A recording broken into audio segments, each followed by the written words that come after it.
It gives me great pleasure to introduce to you Hilda Kronwright from the MSA Group. She's going to talk to us about kimberlite indicator mineral and microdiamond techniques as applied to the diamond exploration. Now, she did her geology at Pretoria and her chemistry, I think, through UNISA. And she is currently the laboratory manager and technical signatory of the MSA Group. Over to you, Hilda. Okay.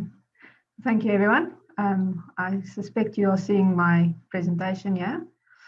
Yeah, as I say, so the MSA Group is a geological consultancy in Johannesburg, and apart from doing consultation for mining clients on all commodities, we also have a specialized lab that specializes in diamond analytical testing. So my talk, I'm going to talk a lot of my talk will overlap with what Profanus for UNIS discussed with the formation of diamonds, and also Dr. Mark David's overview of diamond sampling techniques. So that's quite a nice addition to my talk. And then Dr. Grutter will discuss in much more detail the mineral chemistry interpretation of kimberlite indicator minerals. So for this talk, I'm going to discuss what we at MSA do for our clients that want to do diamond exploration on the kimberlite indicator mineral sorting side, mineral chemistry, and then also on the microdiamond analysis side, and then a few applications. So our laboratory is ISO 17025 accredited, and for two methods, the heavy mineral analysis, which we call HMA, and then also the microdiamond method. This is our laboratory. We've seen some nice pictures of kimberlite indicators so far, and also microdiamonds, and I'll show some more photographs. Mike has also shown a very nice diamond exploration pipeline where we as MSA fit in. We slot in wherever the client needs us. We can either start with a desktop study. Normally by then they have an exploration license, so we would either accompany him to the field to do sampling to ensure that it's done under controlled circumstances and a sample chain of custody is assured. MSA Geology Department can also assist with geophysical surveys or large follow-up sampling programs. And then whether, so this is obviously then, not many of our clients can do these large regional surveys like De Beers had the luxury to do in the 60s and still. I had some nice clients from Sierra Leone and Liberia, but no one really has the budget to do those large-scale exploration programs. But sometimes they already know where the kimberlite is, and then we can start the work from there. This is just a bit of a flow chart. I don't think you'll see all the details. Sometimes the projects are so small that we might even, once the client has found its kimberlite, he wants to know if there's a diamond potential. The cost of doing kimberlite indicator sorting and mineral chemistry sometimes equals just doing a bulk sample for microdiamond analysis. So sometimes for them to get a quick answer, we jump directly to microdiamond analysis, but this stepwise process is normally followed to minimize spend up front, and after every step, decide if it's worthwhile to carry on with the next step. So this is where our HMA lab fits in, the recovery of indicator minerals. And as Mike has mentioned, your sampling is very important, and labeling of your samples are very important. And this is just some examples of very well labeled samples sealed with security tags. And in many cases, we either ensure that we take the samples and bring it back to the lab, or we seal it in the field and the client just ships it or gets it over the country border. This is just an example of how not to label your samples. This specific batch of samples, the paper labels got wet. You couldn't see the XY coordinate. There was no Excel list to accompany it. And I effectively recommended to the client that we don't even bother analyzing it. Sometimes we start our process with the client even before he knows if he's drilling into a kimberlite, and then we can assist with doing kimberlite petrography just to confirm that it is a kimberlite, because it could even be a dwika or weathered basalt. Preferably, we need drill core samples or hand specimens, but we have even done thin sections on percussion drill chips. And our heavy mineral analysis method can work on soils, which is preferable, or even on rock samples. Then we just add a stepwise crushing step to liberate the kimberlite indicator minerals, and then sort them by hand. So we've heard a lot, many times now, what is the definition of a kimberlite indicator. It's a pathfinder mineral because it occurs in higher concentrations than your actual diamond. And as Mike and them showed, you've got these different purple, red, orange garnets, bright green chrome dioxides, ilmenites and spinels, which are for me just black grains, but my sorters have got decades of experience to distinguish them. And as we said, the kimberlite is just a volcano that brings these mantle minerals up to surface, which will then hopefully tell you if there's diamonds associated with it. So in our case, we receive samples from the clients, and then we send it for a subcontracted lab to do heavy mineral concentration. We do also recommend using rather jigs or field bands and not gold banding in the field. Rather, if you have the budget for courier fees, rather transport your sample to the lab, and so that we can do the heavy mineral concentration under controlled circumstances.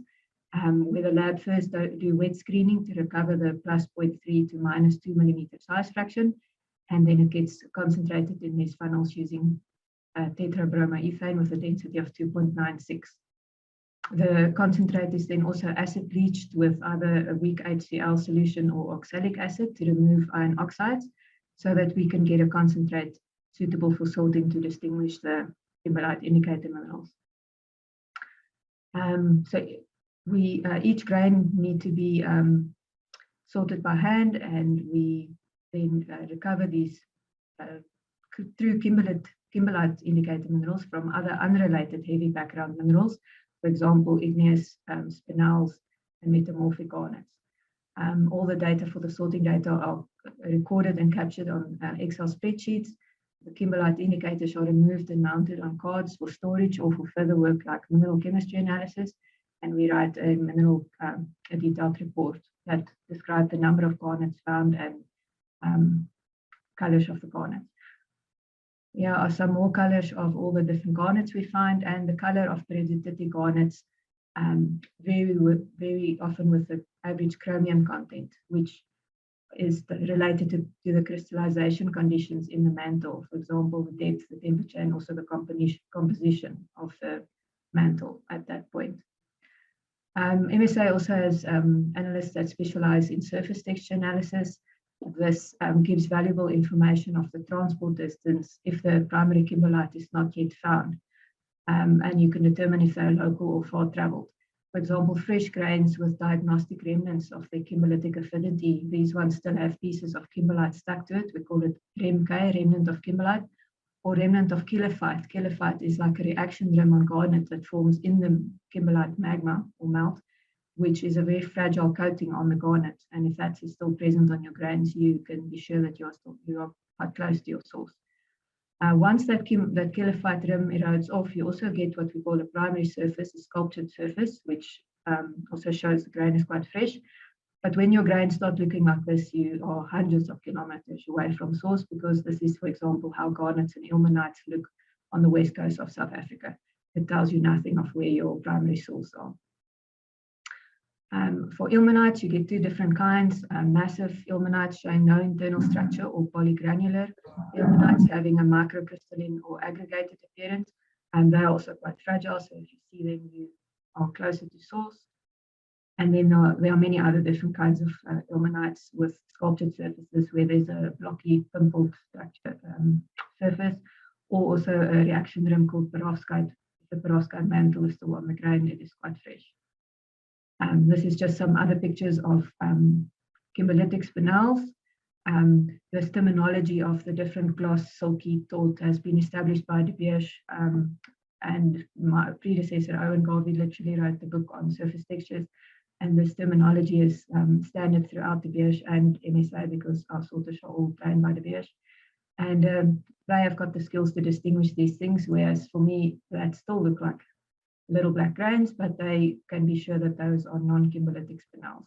And the sorters have got the visual skills to discriminate between these things, as you don't have the budget to analyze every single grain by microprobe. Some nice pictures of fresh clinopyroxene, also showing sculptured surfaces, and then also they can get weathered quite quickly. These ones still have pieces remnant of kimberlite on, and they not often signal that your kimberlite source is near. as they don't survive chemical or physical weathering so well. These ones are more abraded, and then they can also get diagenetically altered in the soil profile in situ or post-depositional diagenesis. Then olivines, you also have primary surfaces, and they also get weathered quite quickly. So after we've reported the heavy mineral analysis results, if a suitable number of kimberlite indicators are recovered, the next step would be to do mineral chemistry analysis of a selection of these chems to determine diamond potential. So we submitted to the Spectral Analytical Facility at University of Johannesburg, where they provide the mineral chemistry analysis of 10 major element oxides. And this can then help you to prioritize your exploration spend. If you have several targets, then you know which one to do further work on.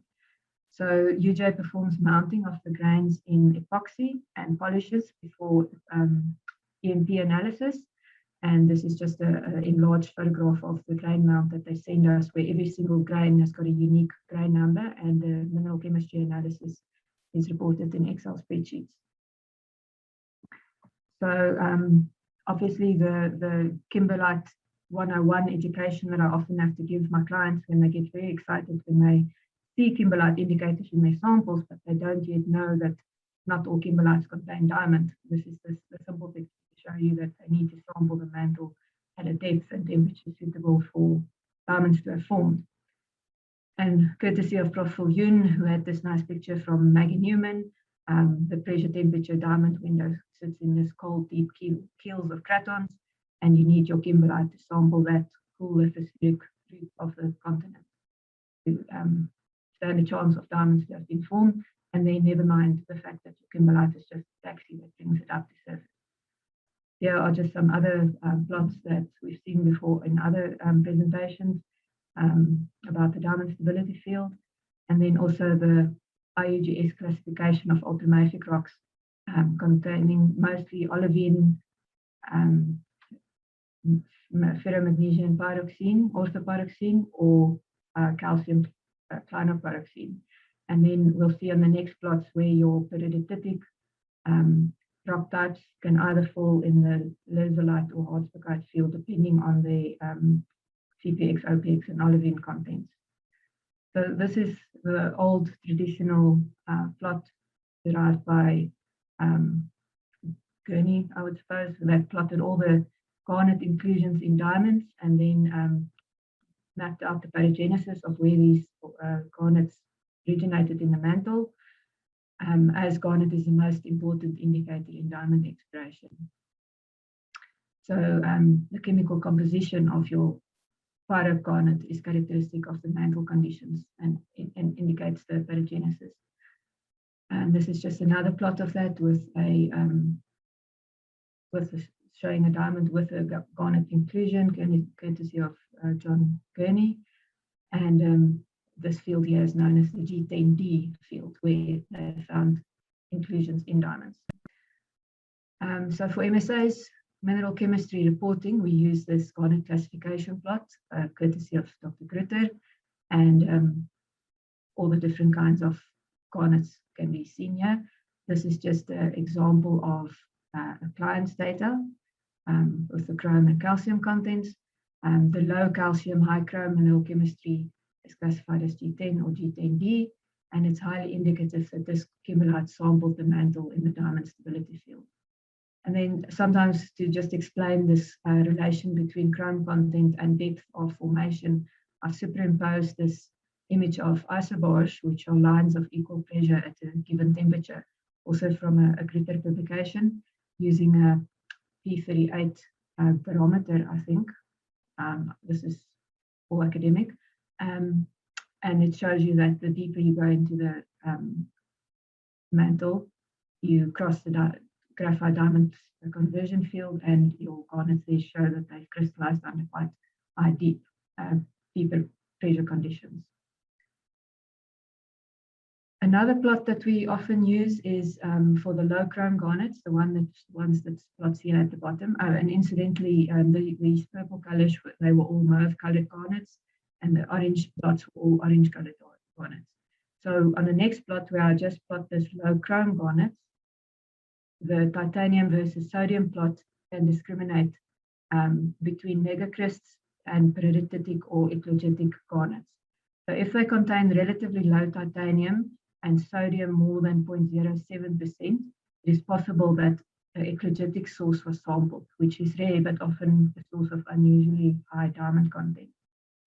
Some other mineral chemistry we do for ilmenite, it's not necessarily telling us much about the diamond potential, but it does confirm if it is a kimberlitic ilmenite or not when you're still doing regional surveys. Ilmenite obviously occurs as a characteristic mineral in group 1 kimberlites and rarely within group 2s. Like I said, it can either be megacrysts or macrocrysts or polygranular. And this is one of the plots that we use, titanium against magnesium, and there's a clear distinction between kimberlitic ilmenites and non-kimberlitic ilmenites.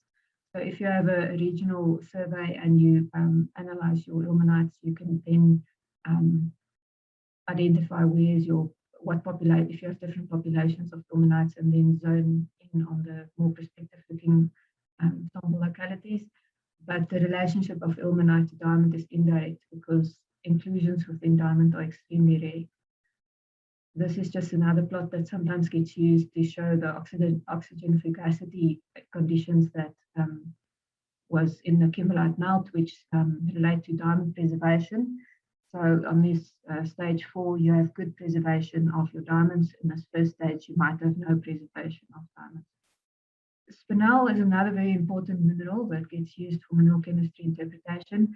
Unfortunately, there is several populations of spinel that overlap. The non-kimberlitic field overlap with xenocrysts, the spinel that crystallized from the mantle, and phenocryst spinel that crystallized from the kimberlite melt itself.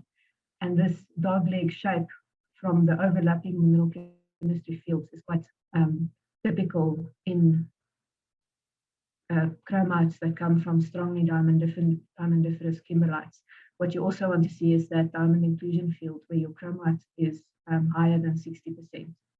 So on the next plot, this is the plot we use in our reports, and this client's data didn't really follow this dogleg population, and there were also very few chromites above 60% chrome dioxide.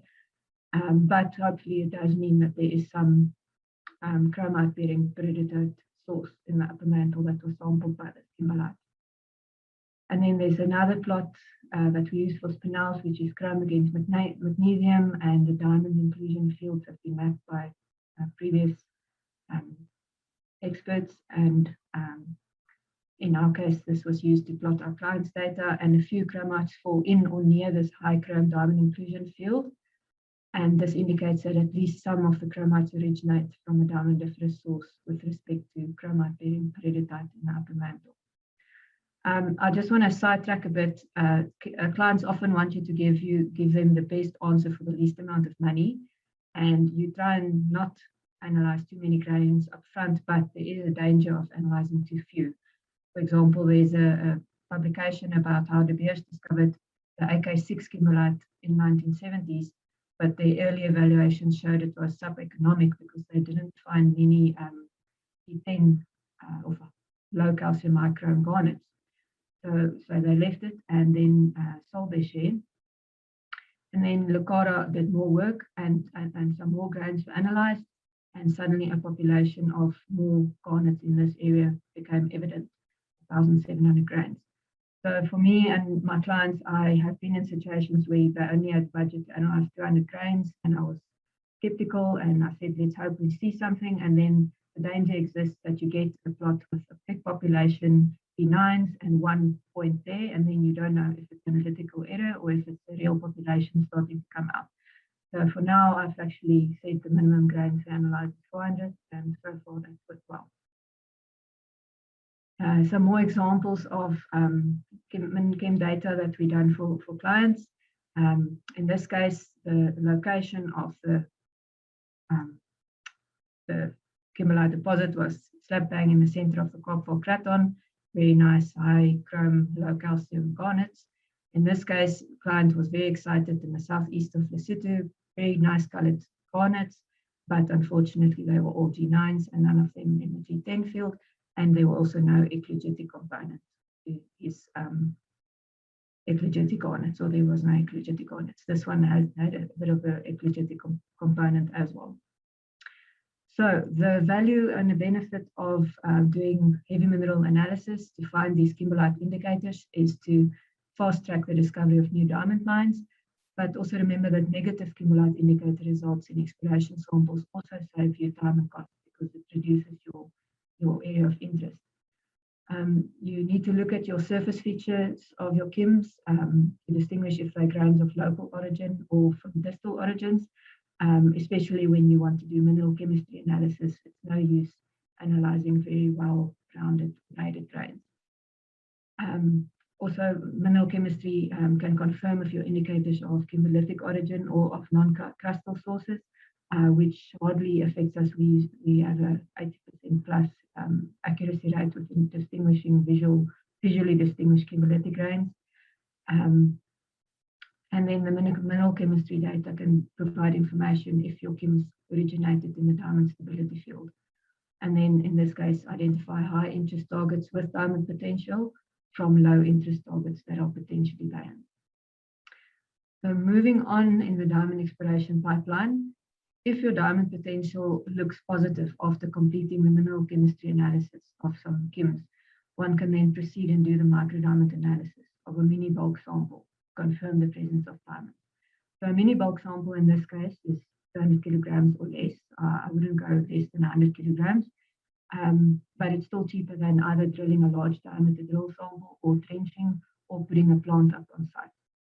So in this case, microdiamond analysis is a very cost-effective first stage approach of characterizing a kimberlite target to confirm whether a newly discovered kimberlite body, if nothing else is known about it before, is barren or diamondiferous. So it can evaluate and rank your targets to determine if there's merit in spending additional funds on advanced exploration, for example, drilling, bulk sampling, or processing via trenching or large diameter drilling. Or it can recommend a walkaway decision early on. Again, the danger is you're not going to open a mine after doing one 200 kilogram sample. I always have to be careful saying to clients that you can determine the microdiamond grade possibly, but it is a fast lab-based solution to testing if your kimberlite has got diamonds in or not. So just to give you an idea how small the microdiamonds are that we look at, that is sugar grain, that is salt grain, and that is a microdiamond, probably 150 or 106 microns. And we go down to 75 microns. So each and every microdiamond that we recover from our samples are described in terms of color, clarity, crystal features, and it can be used to fingerprint your diamond population sample by your kimberlite, and may even be an early stage indication of what your macrodiamond might look like. And then, like I said, I'm careful to promise clients too much too soon, but if enough stones are recovered, for example, at least 200 stones from a 200 kilogram sample, then the size frequency distribution can be modeled to predict a very early macrodiamond grade. And then later, when mining commences, the microdiamond analysis method can also be used to characterize the different kimberlite phases or domains further in terms of their different microdiamond contents and diamond crystal features. So the microdiamond method of MSA, we first established our first caustic fusion prep facility with SGS at the Boysens site in Johannesburg South in 2006. And when SGS closed in 2016, MSA sourced another subcontractor in Minmet Equipment to process our microdiamond samples by caustic fusion dissolution. They custom built their facility exclusively for MSA, and MSA's microdiamond lab is the only independent ISO-accredited commercial caustic fusion and microdiamond lab in Africa, one of only a few in the world. I know Canada has got a few, but we're the only one in Africa. So the Minmet facility is containerized to be able to increase capacity in a few weeks, and it can even be moved to remote sites if necessary. Incidentally, they were contracted by Indiama last year to build a caustic fusion lab for the National Diamond Laboratory of Angola to process Angola's own exploration samples. And according to news reports, they were commissioned in late April, but there's no mention of any QC processes in place. This is just some images of where sample receipt happens and drying. No crushing of samples is undertaken to minimize the risk of breaking diamonds, and then diamonds are highly resistant to caustic soda, and therefore the risk of diamond etching or damage is negligible. So a sample size of up to 20 kilograms aliquot size can be processed overnight with caustic soda. It gets heated, and then this fused sludge is poured through a screen with a bottom cutoff of 75 microns. The sludge is neutralized with acid and dried, and MSA receives this caustic residue on the screen after it's dried for sorting. So in general, like I said, we recommend to process a sample weighing at least 200 kilograms. It's an expensive method, but at least you have diamonds to show for it at the end, unlike kimberlite indicator mineral chemistry, where it's an indirect indication of diamond potential. Microdiamond analysis will actually give you the diamonds. So the sample weight reduction is quite significant. That's why we can sort through a 5 kilogram or smaller little residue, and we sort through them grain by grain to recover all the microdiamonds. And this is just a petri dish of some of the larger diamonds that you can see visually, and they get very small. Each and every stone is measured and described.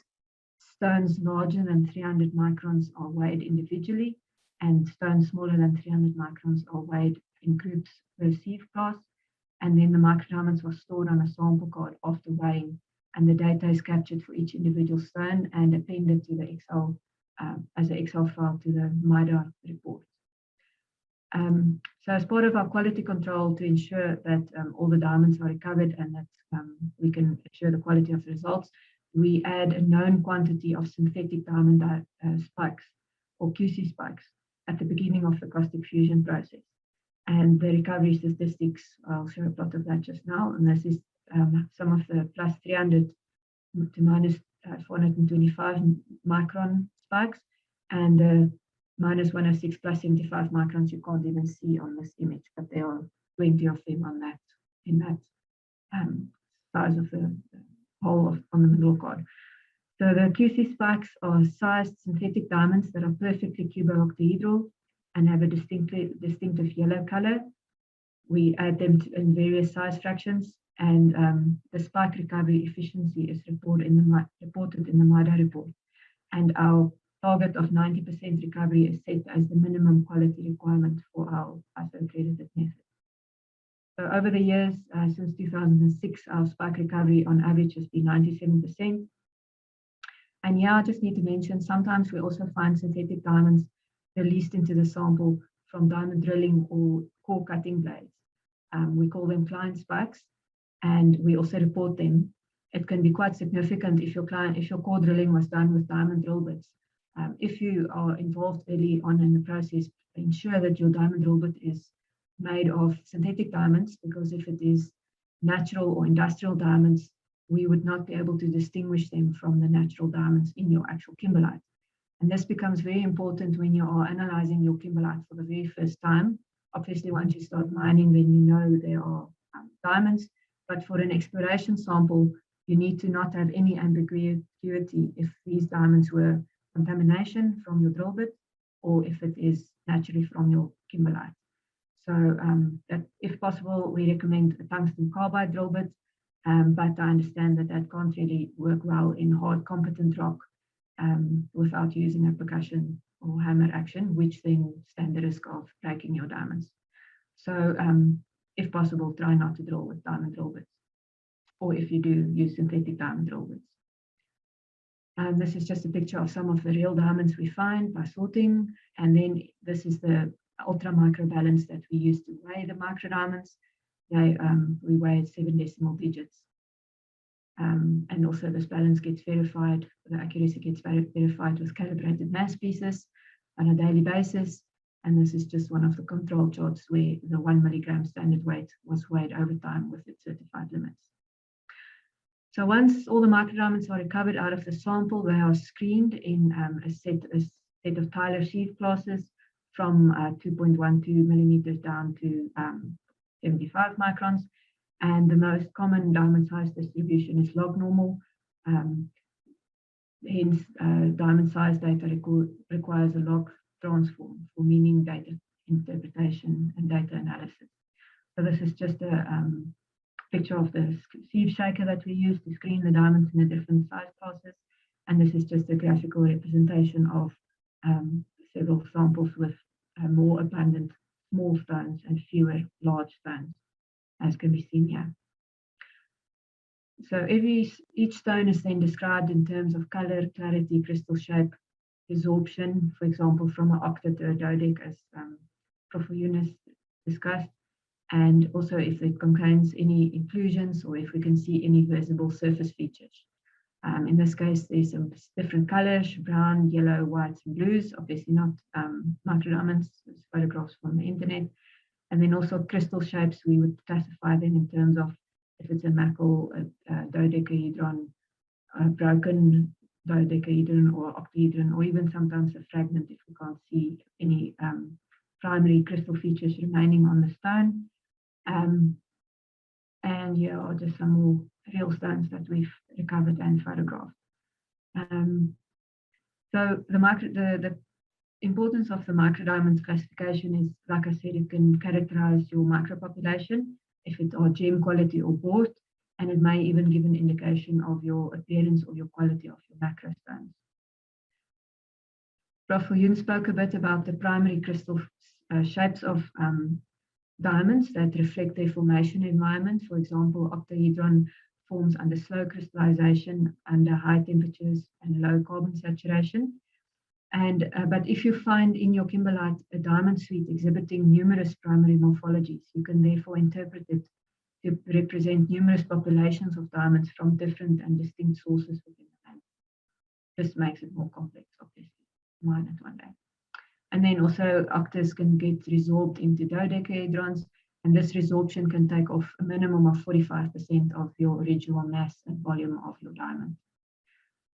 And then these are some of the crystal features, common surface features seen on octas, or for example, trigons on the octahedral face and hexagonal pits that follow the crystal structures. And then on dodecahedrons, you can have lamination lines and zigzag patterns or terraces and all that we describe as much as what you can see. Then for the purpose of the microdiamond report, we summarize the crystal shapes and colors in these typical pie charts, and you can see what your predominant crystal shape can be. For example, in this case, not that many, also quite a few octas and broken octas, but even more dodecahedrons and dodecahedrons and broken dodecahedrons, and then quite a 15% portion of fragments, which can either be due to natural, that happens naturally during diamond emplacement or kimberlite emplacement, because diamond is inherently unstable at surface temperatures and pressures, but it can also be due to drilling, just bad luck. So the benefits of microdiamond analysis, like I said, it's a first stage cost-effective evaluation of kimberlites before you go into bulk sampling, and it establish whether your newly discovered kimberlite body is barren or diamondiferous, and it helps prioritize targets for bulk sampling or walk-away decision. And we often see clients doing microdiamond analysis when they want an independent report with MSA's accredited results on, to use that as proof to go get further funding, because often historical reports of diamonds being found in a specific kimberlite, you can't trust that there's no chain of custody, and potential investor will rather give him funding if they have an independent report confirming the diamond content. Like I said, it can also establish the diamond content of different kimberlite phases or domains or facies in your kimberlite when you start getting the geological model going. And it can also give you an idea of the micropopulations of diamonds that can give you an idea of what your macro stones will look like. And then, should sufficient diamonds be recovered, the size frequency distribution can be modeled to predict the macro diamond grade and a large stone frequency distribution information. Then I just want to go quickly through 2 or 3 case studies or applications of the data. Normally, we don't have the This was a presentation I did shortly after joining MSA, where MSA was involved in updating a mineral resource estimate for the Karowe mine. So Karowe, or the AK6, is part of the Urapa kimberlite field. And in 2010, MSA completed the NI 43101 report and then revised the resource estimate in 2013 when diamonds actually became, production data became available. So they wanted to update the mineral resource estimate. And the talk is a lot more complex because they even compared how the prediction of the type 2 diamonds that they predicted then turned out in reality. So in this case, I just want to compare the model based the size frequency or log probability model. On the x-axis is the size of diamonds, and on the y-axis is the probability of exceeding a certain size. For example, finding a 10-carat stone is only like 0.01%, but finding a 0.1-carat stone somewhere in here increases to about 20%. So this was the model generated on microdiamond data in red, and then in blue is the production data. So that's the microdiamond model, and then they simulate the macrodiamond model. The offset of these graphs, it gets very technical. It's got to do with the bottom cutoff size, and you're not looking at the same population of diamonds and things like that. Our associate had to explain this in detail to me. It's not my forte. And then, so, as I said, subsequent to the commencement of production at Karowe in April 2012, it was possible to compare this microdiamond model with the model of real production data. And in this case, this was the actual microdiamonds found, and then blue is the actual macrodiamonds that was found. And what was found that the microdiamond model and the production data fits the size frequency distribution quite closely. What also was interesting to see was that this microdiamond model predicted diamond breakage during large diameter drilling and the processing steps. It had a negative impact on the model of the macrodiamonds.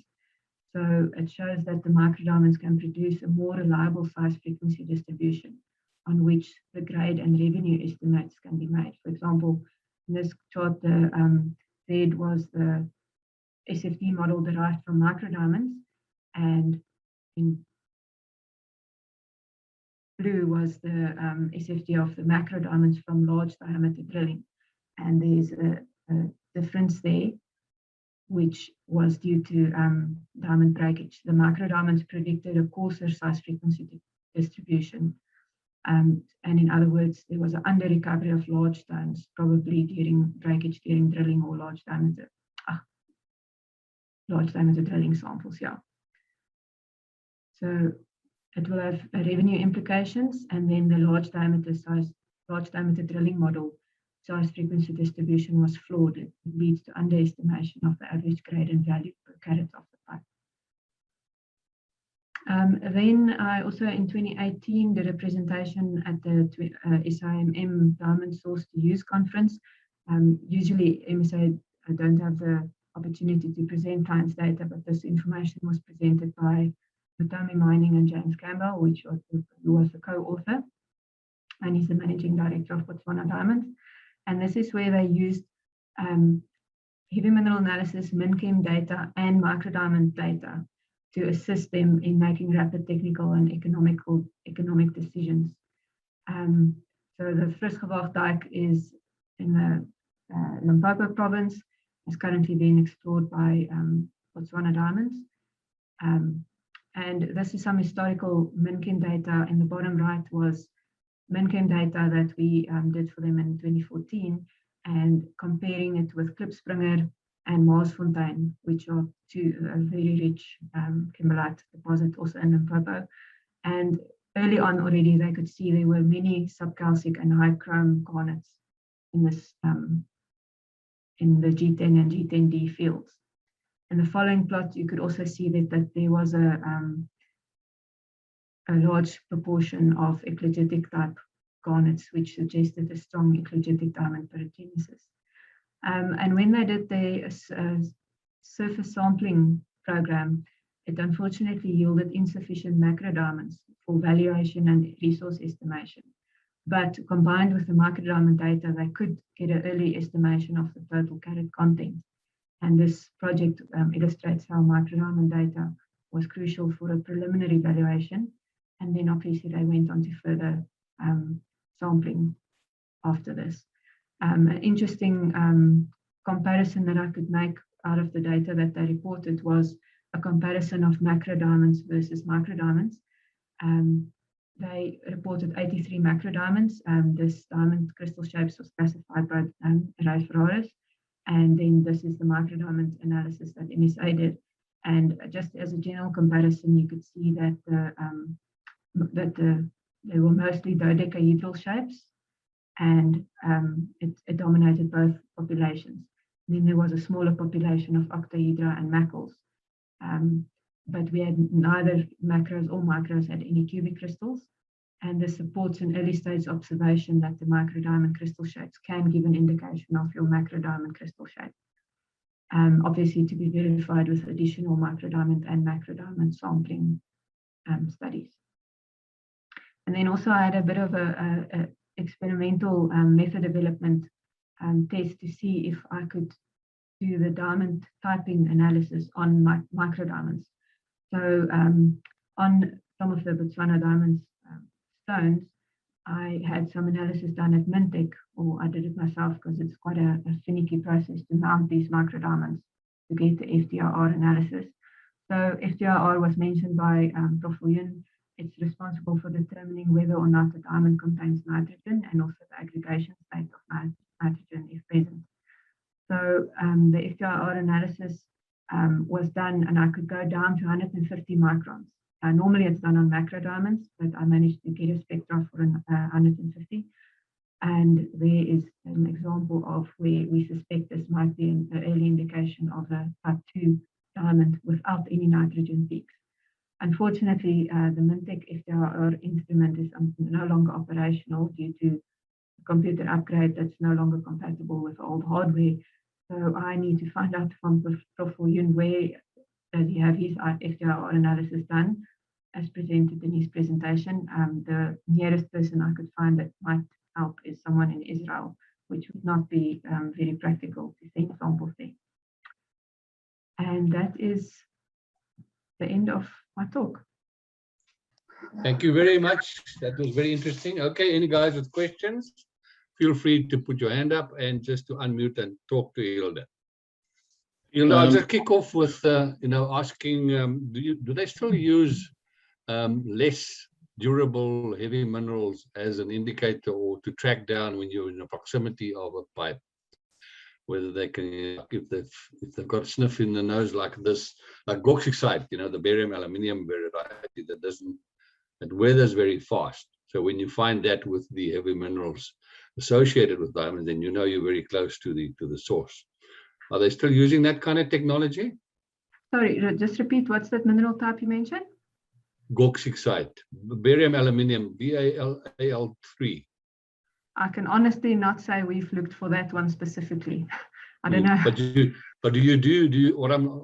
It doesn't matter which one actually. It's just a rapid weathering mineral that's not necessarily associated with diamonds as such, but it's found in association with the diamondiferous mineral there. Yeah. I've not heard that of that mineral, and I don't know if it's a mineral routinely sorted by the BHELN, hence why my sorters don't have the skill to identify it. Annie, I'd like to ask you a question on bauxite. Yeah. I have found it in every single alluvial diamond deposit, basically worldwide. Do you have any thoughts on where it comes from? Well, you see, we found it in the north of the Namaqualand, and De Beers at that point in time said, look, because it's such a rapid weathering heavy mineral, we must be very close to either a dike swarm or a diamond bearing horizon. So hence I thought I left soon after that, so I was wondering whether that would be incorporated in exploration, to fast track them, to get them closer to the source of the pipe at the time. I have found bauxite in alluvials that are thousands of kilometers away from primary sources.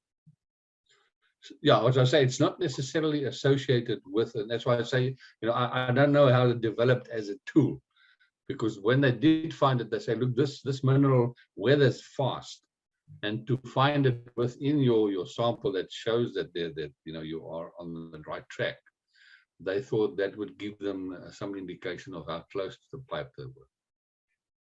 Oh, sorry, I honestly have That's not as much heard as of I know. that. That's why I'm just asking. We must chat further about that offline, because Yeah. I'm fascinated by Okay. bauxite.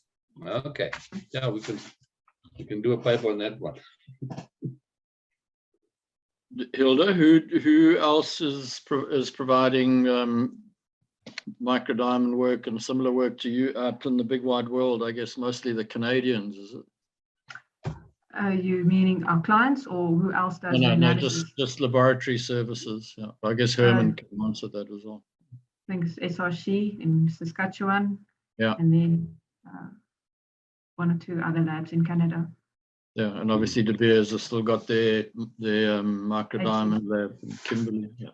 HF facility, highly hazardous. Not that caustic is not as pleasant. It's very noxious to stand close by without full body protection, but at least it won't kill the whole town. Mm. Sorry, there we go. And I just wanted to make a comment that Annette Bannis took type 2 diamonds from Letseng and compared the isotopic signatures with the microdiamonds from the same place. And they gave two quite distinct signatures, which suggested that there was different size frequency, and so the big type 2s don't seem to have a tail down to the small sizes. There's an abstract at the 11th Kimberlite conference in Gaborone if you want to have a look at that.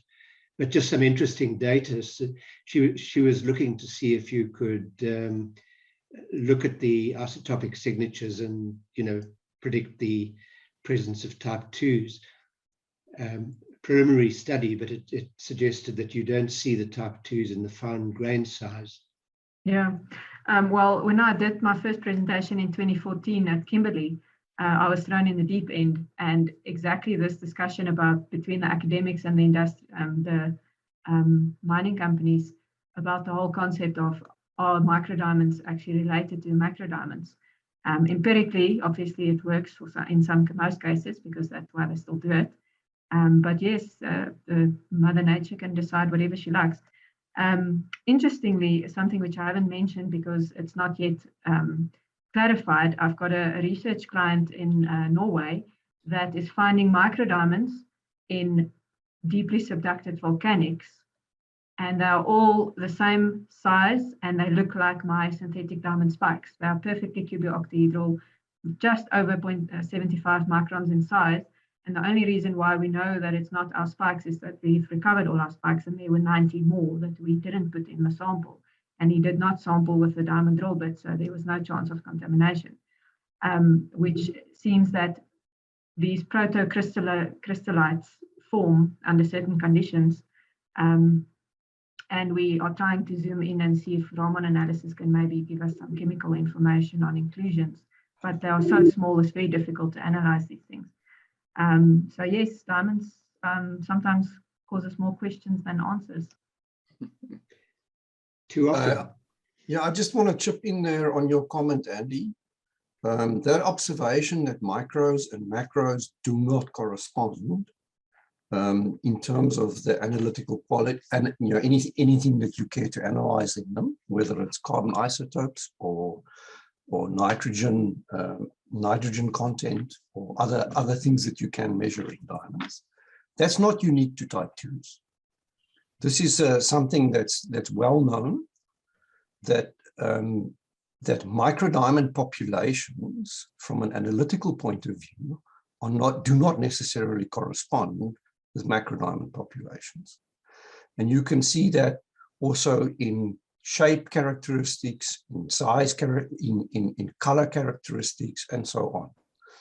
What it means is that when you're looking at a microdiamond or a macrodiamond population, you're looking at a blend of individual batches of diamonds, and it's a statistical approach. It's not an analytical approach.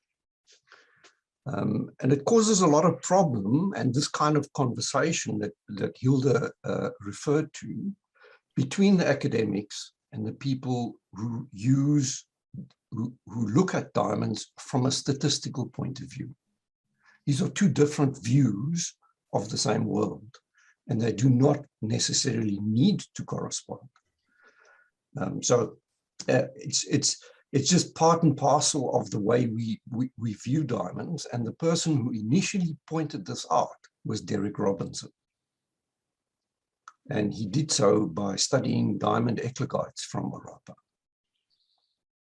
But just to carry on with that, Herman, I mean, there's enough sort of what's the word I'm looking for? Not intuitive, but there's enough information now from many kimberlites to suggest that, you know, there is a relationship somehow or other. Yes, there's a statistical relationship, and it's generally log normal, but you can actually see deviations from a log normal distribution, where you get, you know, where you basically get a diamond parcel from an individual xenolith. I gave a talk at the VKC about this kind of circumstance. Yeah. And individual xenoliths do not necessarily have a log normal size distribution. And when they pop up in your diamond analysis, in particular microdiamond analysis, they stand out as a spike. And then when you go into the characteristics of that spike, you find out you've got yourself a unique batch of diamonds in your microdiamond sample that come from one xenolith. And that xenolith then does not correspond to the other xenoliths that you might have in the same sample. Yeah. So you get these nugget effects that are non-statistical, and they are also anomalies in terms of whatever you end up analyzing them for. And I think it also goes back to, you know, you've talked about it and Mike talked about it, you know, in this game of exploring and finding and evaluating kimberlites, you know, it's far better to use more than one technique and one method. Yeah. You know, and we are fortunate today to have a, you know, in most cases, not all, but a, you know, a whole range of tools that we can make use of.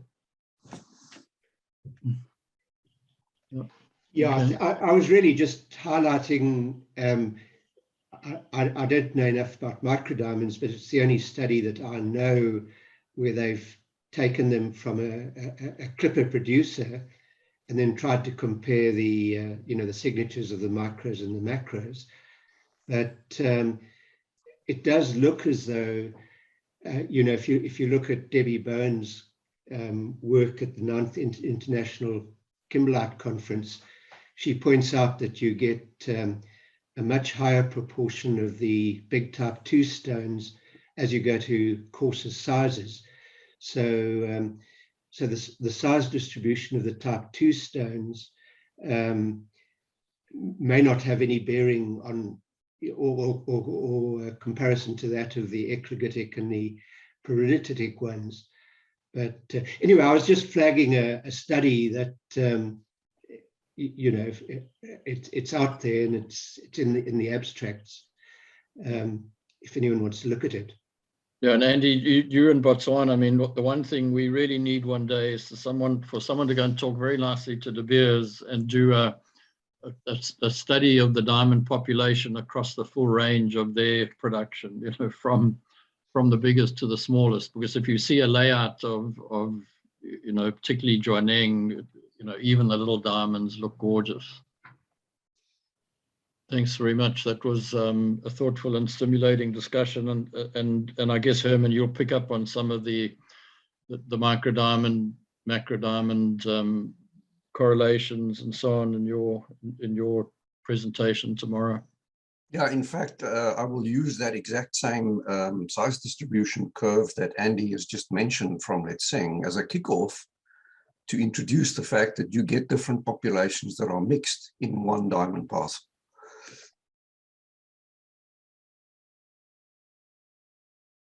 I think Dr. Herman Grutter is the next to talk about very much the same topic.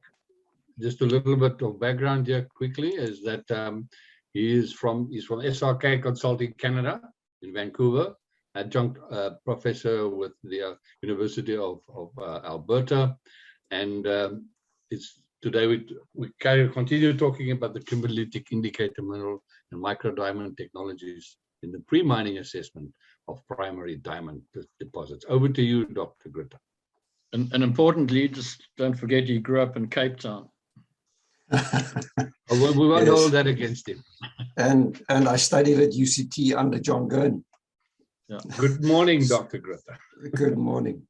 So yes, I have good credentials. Should we just wait a couple of minutes for people who might want to join at exactly whatever the designated time is? Okay. Or should I just start?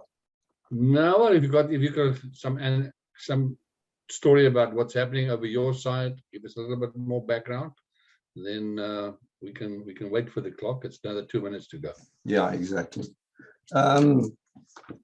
Yeah, so just by way of introduction, this is the start of a set of lectures that I've been giving at the University of Alberta now for about 15 years.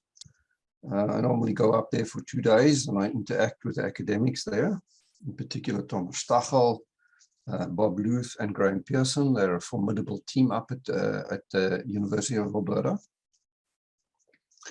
And so I have the privilege of sharing my view of this industry with the students. And I have done so for 15 years.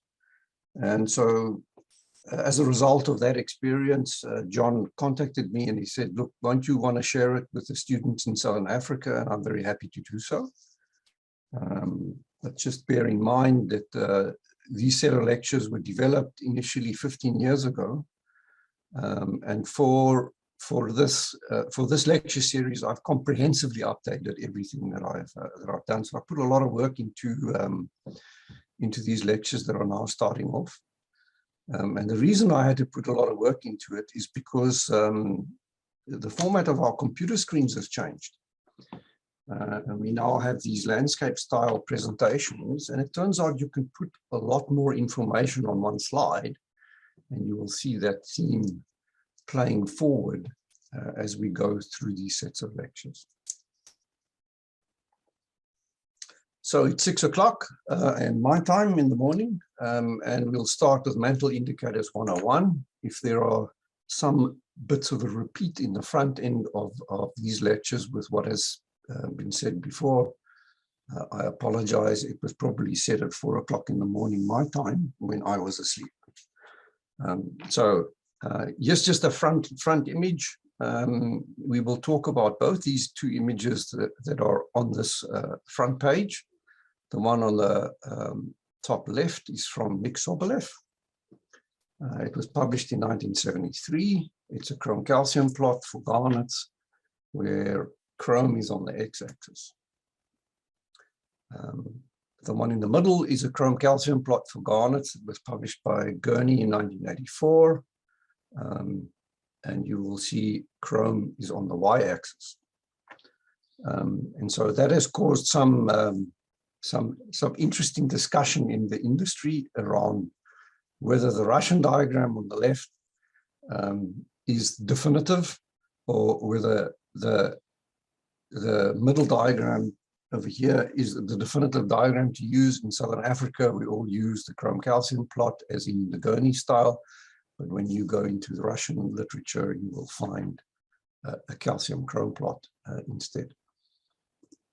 I'm just going to stop my video here and give credit to Annette Banas of University of Alberta for some of the great pictures that I will be showing as we go through the talk. Here's a cross-section through what we consider as a craton that's floating in an asthenosphere.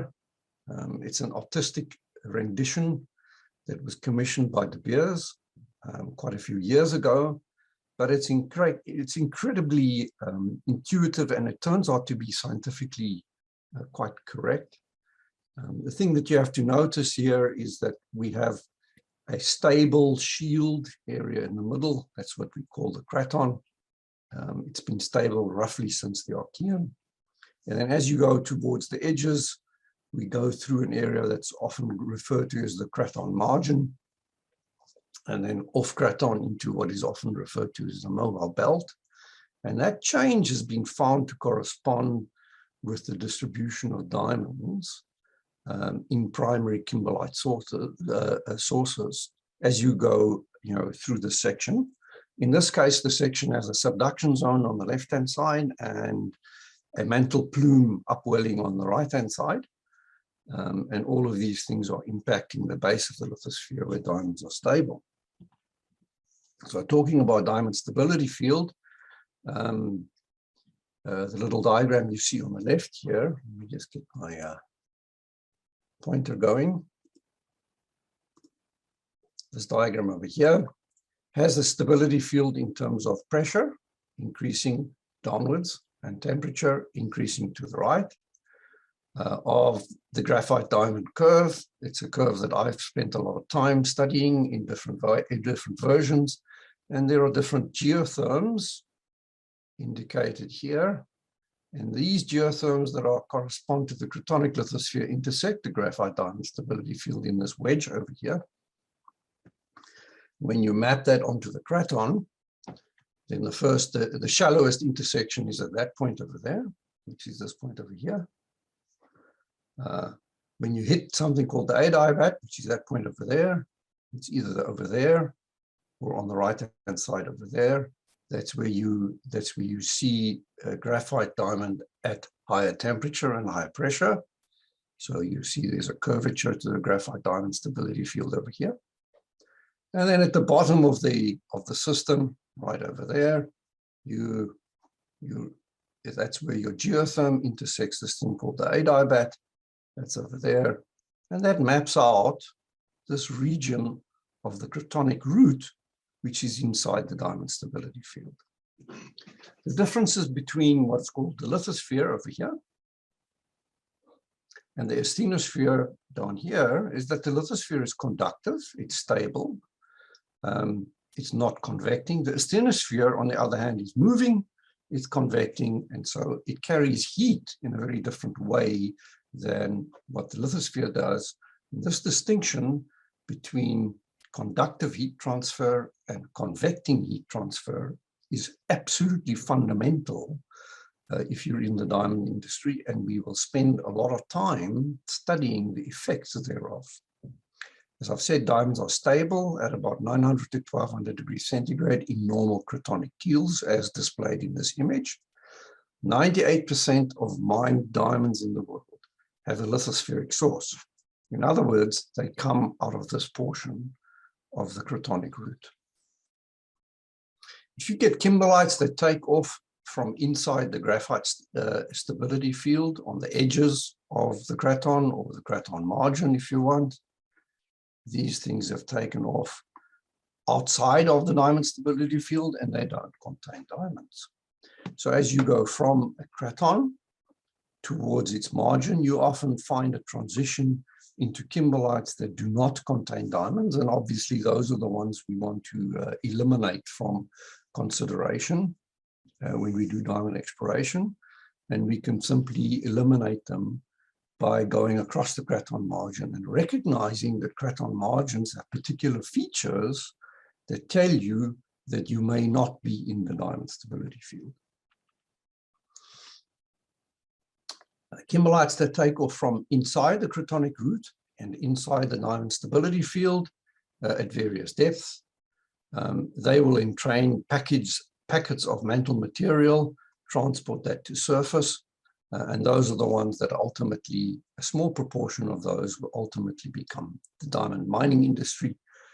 In this case, we've seen one illustrated that has taken a packet of diamonds and it's died before it's reached surface. That's a failed kimberlite. In this case, one is taken off from here to there, and it also collects material in the lower crust. And so when it erupts at surface, it has a mixture of mantle-derived material, which is quite deep, and then some shallower stuff as well. And both of those are then mixed and erupted at surface. And so these different journeys that these magmas take from inside the diamond stability field and what they carry to surface are part of what we find at the surface, and makes a distinct impression on the mineralogy of the material that we then see at surface over here. So there's a lot of different concepts on this particular diagram, but it all contributes to the material that we see at surface. The kind of rocks that we find that are being carried up from the diamond route. Here's a picture of peridotite xenoliths. It turns out these are from Kimberley. They're very heavy. There's a safety factor. If you don't have your hard-toed boots on and you drop one of these on your toes, you will know about it. Your toes will be crushed. They're very heavy, very dense, and they're made up of dense minerals. And that turns out to be useful for mineral separation. The xenolith is a foreign rock. Xenos is foreign, lith is rock. So these rocks are foreign rocks at surface. That's why we call them xenoliths. They're composed, in the case of peridotites, mostly of olivine. Then we also have orthopyroxene, clinopyroxene, garnet. In this case, it's a chrome-bearing garnet. It's purple in color. Sometimes you get chromite as well. The two rock types that we will talk a lot about are hardspergites and lherzolites. Hardspergite has olivine, orthopyroxene, no clinopyroxene, and something called the G10 garnet, which I'll explain in some detail a little bit later. The lherzolite is the same as a hardspergite, except it contains clinopyroxene over there and a different category of garnet or different chemistry of garnet that we call a G9 garnet. The other rock type that we pay a lot of attention to are eclogites.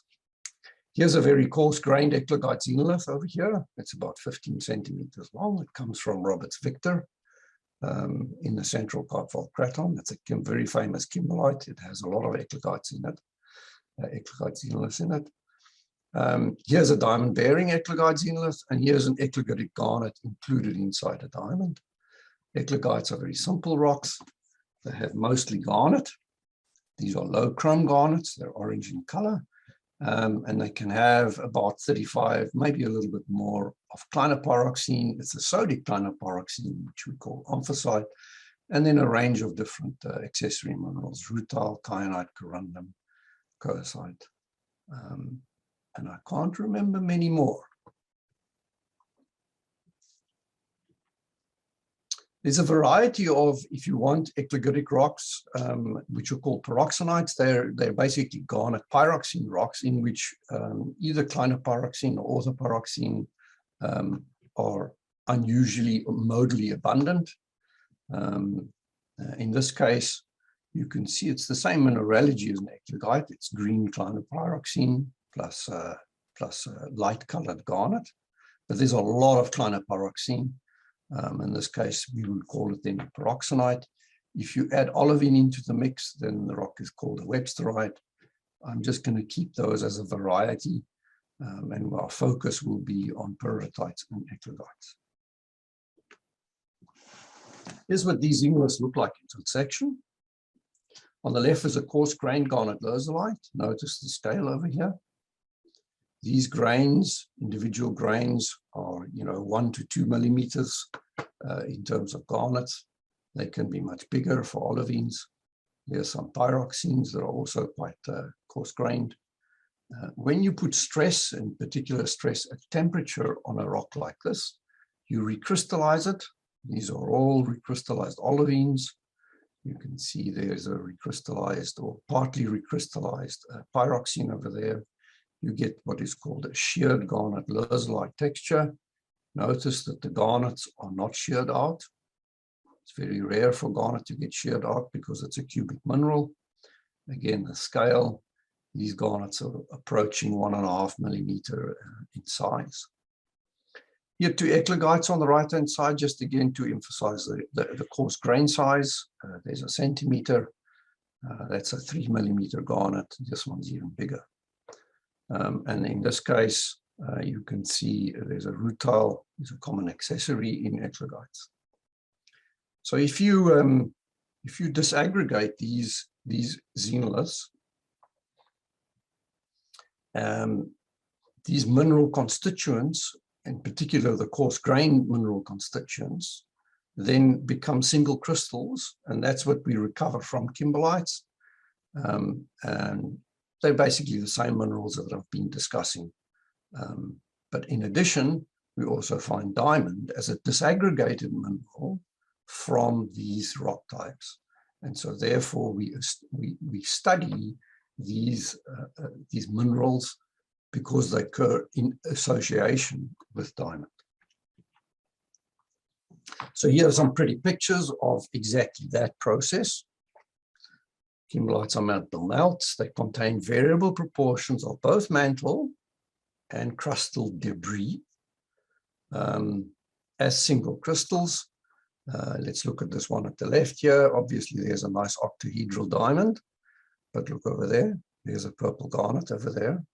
And you can see these splotches of light green everywhere throughout this specimen of kimberlite. Those are olivines, and they're quite large. And so one of the most useful indicators potentially of mantle material is olivine inside a kimberlite. On the right-hand side, a different picture, a nice step growth diamond over there. There's a mineral over there. That's ilmenite. We'll talk about ilmenite right at the end of this lecture. This is a crustal xenolith sitting over there. These splotches that you see over here, these are all olivines. And there's a garnet sitting over there. And there's another garnet, just faint red color sitting on the right-hand side over there. But you can see that even in a very small sample of kimberlite, it's packed with indicator minerals. And when we process these rocks, we can recover those indicator minerals and then analyze them. And that's the science of indicator mineral chemistry. And so the short word for kimberlite, for indicator mineral chemistry, is KIMS, and that's an abbreviation for kimberlite indicator minerals. Now you know where they come from. They are all xenocrysts in kimberlite. So when you recover them from a kimberlite, you do so by heavy mineral separation methods, TBE, methylene iodide. There are all sorts of different heavy liquid media that you can use to recover these heavy minerals. And in this case, we see images here from a concentrate from Diavik A154 North. We can see perithetic olivine, these brown ones over here. Chrome diopside, the green ones over there. Garnet, of course, it's the red and purple stuff. There's some diamonds, they have high relief. There's a diamond there, another diamond there, another diamond there. There's another little octahedron over there, and another one over there. Also in this picture, there's some eclogitic garnets. They're the orange colored ones over there. And we'll talk about the difference or the significance of this color difference, orange versus purple, as we go through the rest of this talk. What's not shown on this in these images are chromite, orthopyroxene, and ilmenite. We also don't have a picture of amphasite in here, but we'll see other pictures of those. So, how do you use the kimberlite indicator minerals? We've now spoken about the quantity of kimberlite indicator minerals that you might find per kilogram of kimberlite. I've shown you some pictures of that. This is one of the things that John Gurney and Mineral Services developed. They developed a kimberlite indicator mineral scoring system, aka mantle mapper. And they measure two things. The abundance of kimberlite indicator minerals per kilogram of kimberlites, in other words, the quantity. And then also they analyze the representative chemistry to determine the quality of those indicator minerals in comparison to diamond inclusions. And that's a science all of its own, and I'll cover that during the rest of the talk. The score then is a multiplication of the amount of indicators by their diamond associated quality. And here's a set of data. Here's an eclogite score, there's a peridotite score, and segmented in color by kimberlites from the Ekati property. This diagram comes out of this NI 43101, which is in the public domain, into 4 different categories. The ones that turned out to be mines in red, the ones that were resources but not yet mined in green, the ones that had, exploration potential, we needed further work in a sort of a dark purple color over here, and then the rest. And so the mantle mapper system, as implemented at Ekati, had these outcomes in terms of both an eclogite component that was important, considered important, and a peridotite component that was considered important. And most importantly, it was backed up by spatially correlated microdiamond samples. So very many people forget about this part of the story. It's something that John Gurney was very insistent on, that you cannot use this type of Kim scoring system in isolation of checking against diamonds. Anybody who does that, who only looks at kimberlite indicator mineral chemistry or abundance and does not consider the actual diamond result, is simply speculating, because there's no accountability in that process. If you do consider the microdiamond or the macrodiamond information in concert with this information, then you're actually doing some real science, and you are being accountable to yourself in what you are putting out as your eclogite or peridotite score.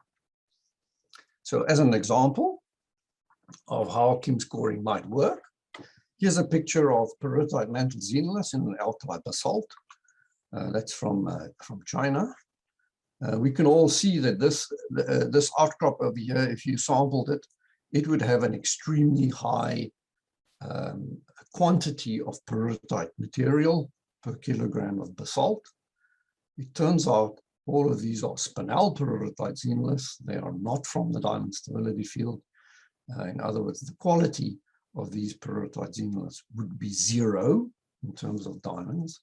And so your score would be high in terms of quantity, but 0 in terms of quality. And the net of that would put you at the origin of this diagram right there. This is useless in terms of diamond forecasting, and you don't even need this over here, because you know that these xenoliths don't come from the diamond stability field. All right, so let's look at P-type diamond inclusions. This is the basis of how to do the quality assessment. We're obviously going to look at olivine, orthopyroxene, garnet, chromite, chrome dioxide. That's not everything that I'm going to cover, but I will show some of these data. Just notice that we're looking now at purple garnets included in diamonds. That's the basis of how John Gurney and also the Russians looked at this problem, the association, and we'll start with olivine. This is a comprehensively updated olivine diagram. It's the first time I've shown it. We've got data here for olivine from peridotite xenoliths, 5,346 data points. Olivine in diamond as an inclusion, 1,500 data points. We can say with substantial confidence the diamond inclusions have high nickel relative to, the rest of the world, and also a high magnesium number, or in olivine terms, a phosphorite content.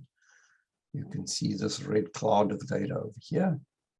And so you can discriminate olivines that occur inside diamonds, or prototypic olivines inside diamonds, from olivines that generally occur in the mantle with, there's a specific field for diamond inclusions over here. If you want to use that knowledge to be useful as a kimberlitic indicator, you have to consider the preservation of olivine, which is often a problem, particularly in Southern Africa and also in the tropics. Olivine very often weathers, and so it doesn't survive at surface. And so its usefulness as a kimberlitic indicator is limited by the fact that it's often not preserved. However, when it is preserved in either cold climates like in Canada or in dry climates like in deserts, it does occur as a very large, in other words, 2 millimeters, 1 millimeter size fraction, and very common mantle xenocrust. And it has been used in Canada to a significant degree for diamond exploration. When you do that and you do recover olivine from surface samples, you have to consider something else. There are other rock types that are also shedding olivines. We all know that basalts have olivine in them, and you can find olivine from non-kimberlitic sources. Also, in other words, magmatic phenocrysts from non-kimberlitic sources, also in your sample, and you have to discriminate those. In general, you could use their chemistry because phenocrystic olivine from a basalt, for instance, would not even plot on this diagram over here. It will generally fall off down to the left-hand side here, lower phosphorite contents and lower nickel content. I'm not going to say more about olivine. I will quickly touch on orthopyroxene. That's the next mineral that we see as a colorless inclusion inside diamonds is orthopyroxene. This is the chemistry of orthopyroxene from garnet lozolite xenoliths in Canada. I'm not going to talk about that right now because we're going to talk in the next lecture how you can use this information to derive mantle geotherms. And if you wanted to use orthopyroxene as a kimberlitic indicator mineral, you face this problem again, same problem as with olivine. Orthopyroxene does not survive at surface. In fact, orthopyroxene has a reaction relationship with kimberlite melts, and so it is resorbed inside a kimberlite melt, and you very rarely actually find orthopyroxene as a xenocryst, a preserved xenocryst in kimberlites, although I will show some examples in Canada where we have found that, but it's very rarely used as a kimberlite indicator mineral. The other mineral that's paratitic that we sometimes see as an inclusions in diamond is clinopyroxene. Here's a nice picture of a whole bunch of clinopyroxene sitting inside a diamond. When you want to use clinopyroxene as a kim indicator, you have to realize that clinopyroxene, greenish colored clinopyroxene, does occur as a magmatic phenocryst in basaltic rocks, in gabbroic rocks, particularly primitive basaltic rocks. And so it's the same problem as with olivine over here.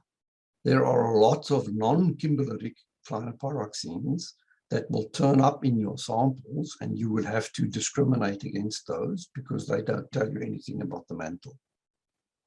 When you do find clinopyroxene as a kimberlitic indicator mineral, in other words, a mantle-derived indicator mineral, you can squeeze mantle geotherms out of that. I've done a lot of that kind of work, and that will be covered in the next lecture.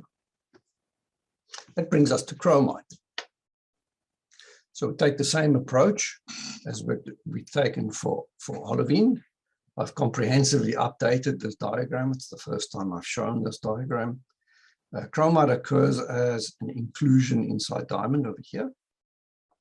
This is a picture of a diamond bearing a Hartsbergite in which chromite coexists with a purple garnet over here. These are very special rock types. I've specialized in those. These chromite compositions, because they're associated with diamond, and these chromite compositions, because they're included in diamond, all fall in this part of the diagram. And compared to chromites that you find in general in mantle xenoliths, the diamond inclusions of high chrome and elevated magnesium in a very restricted field over here. We've got over 1,000 data points over here. Chromite in xenoliths, peritite xenoliths, 1,800 data points sitting over here.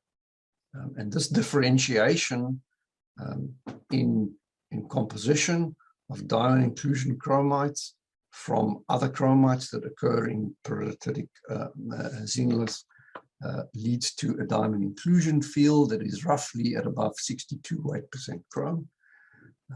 And these are distinctive of the associated quality of chromites, the chemical quality that you are interested in terms of the Kim scoring system that John Gurney developed. Again, if you want to use this information for kimberlitic indicator mineral studies, there are a couple of things that you need to consider.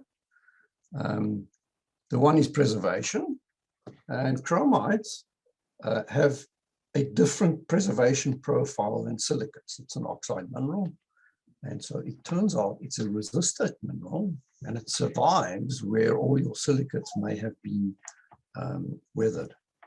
So if you go into Australia, where there's been a lot of superficial weathering, you will destroy your olivine, your orthopyroxene, your garnet, your clinopyroxene, and the two minerals that are left are oxide minerals, either chromite or ilmenite. And so chromite comes into its own as an indicator mineral in these heavily weathered terrains.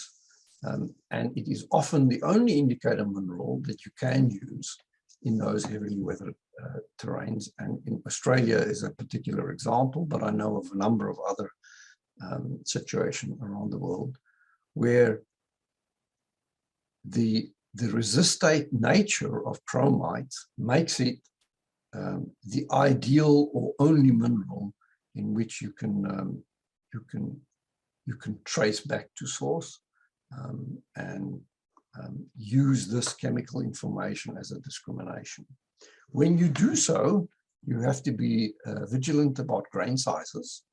Chromites are actually substantially smaller than the silicates that we usually use as kimberlite indicator minerals. In particular, you typically have to go down to about 0.3 millimeter in size fraction, sometimes even smaller, 0.18 millimeter. I've seen people recover chromites at because it's a smaller mineral. And so you have to modify your field sampling parameters to be able to utilize this chemical information, because if you don't recover your chromite, you can't even analyze it. So you use smaller grain sizes. In addition, chromites also occur as magmatic phenocrysts in things like basalts. And so you have the same problem that you have with other magmatic phenocrysts. You have to discriminate magmatic chromite phenocryst compositions from mantle xenocryst compositions after you've analyzed the chromite. And that's an inhibitor, and it's a specialized field in terms of indicator mineral chemistry application. That process, though, the knowledge of doing this, looking at the chemistry of phenocrysts versus mantle xenocrysts, has led to the recognition that chromite occurs in this plot, which is the chrome titanium plot. Chromite occurs as a phenocryst in kimberlites. We can see here's a little chromite over here. It has a core, which is actually a xenocrust over there. It has an overgrowth, and the stuff in the middle of this overgrowth is kimberlite melt. And this is a phenocrust composition. If you go from its core to its rim, you see the phenocrust compositions evolve in this direction. And if you find that inside a kimberlite, you see the kimberlite ground mass chromites go off in that direction. So you see early phenocrust composition somewhere over here. And then you see ground mass compositions over there. And because of that knowledge, you can use the phenocrust compositions and the ground mass compositions of chromite in kimberlite, and they're actually quite distinctive compositions, to monitor the evolution of the kimberlite magma in terms of fractionation. In other words, the down temperature processes that happen in kimberlites, and very importantly also of oxidation, because oxidation, as we know, it resorbs diamonds, it affects the diamonds, and so you can find out how your kimberlite melt has interacted with the xenocrust diamond population and may have resorbed the diamonds by studying the chromite phenocrust compositions in kimberlites. And so that brings us on to the elephant in the room, which is garnet.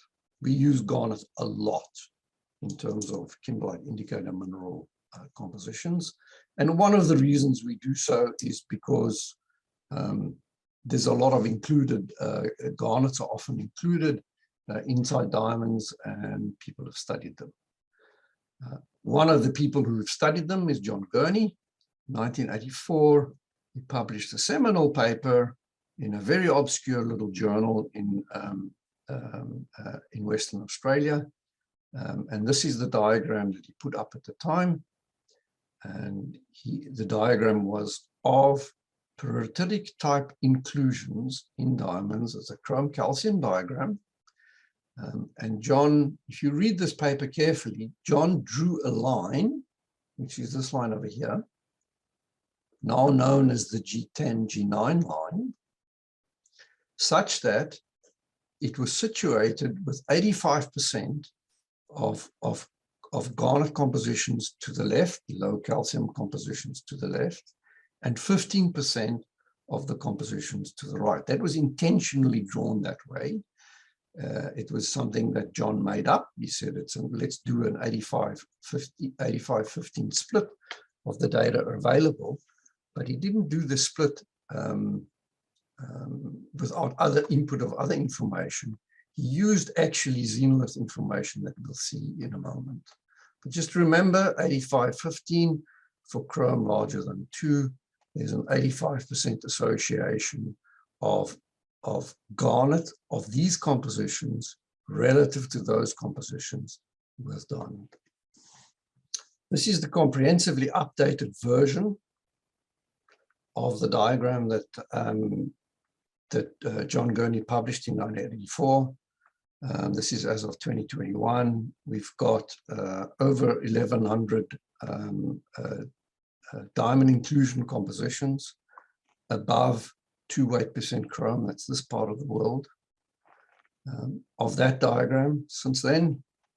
And it turns out the numbers are now 82% G10 and 18% G9 relative to that line. So 82% of the data fall in this part of the diagram, 18% of this fall in that part of the diagram.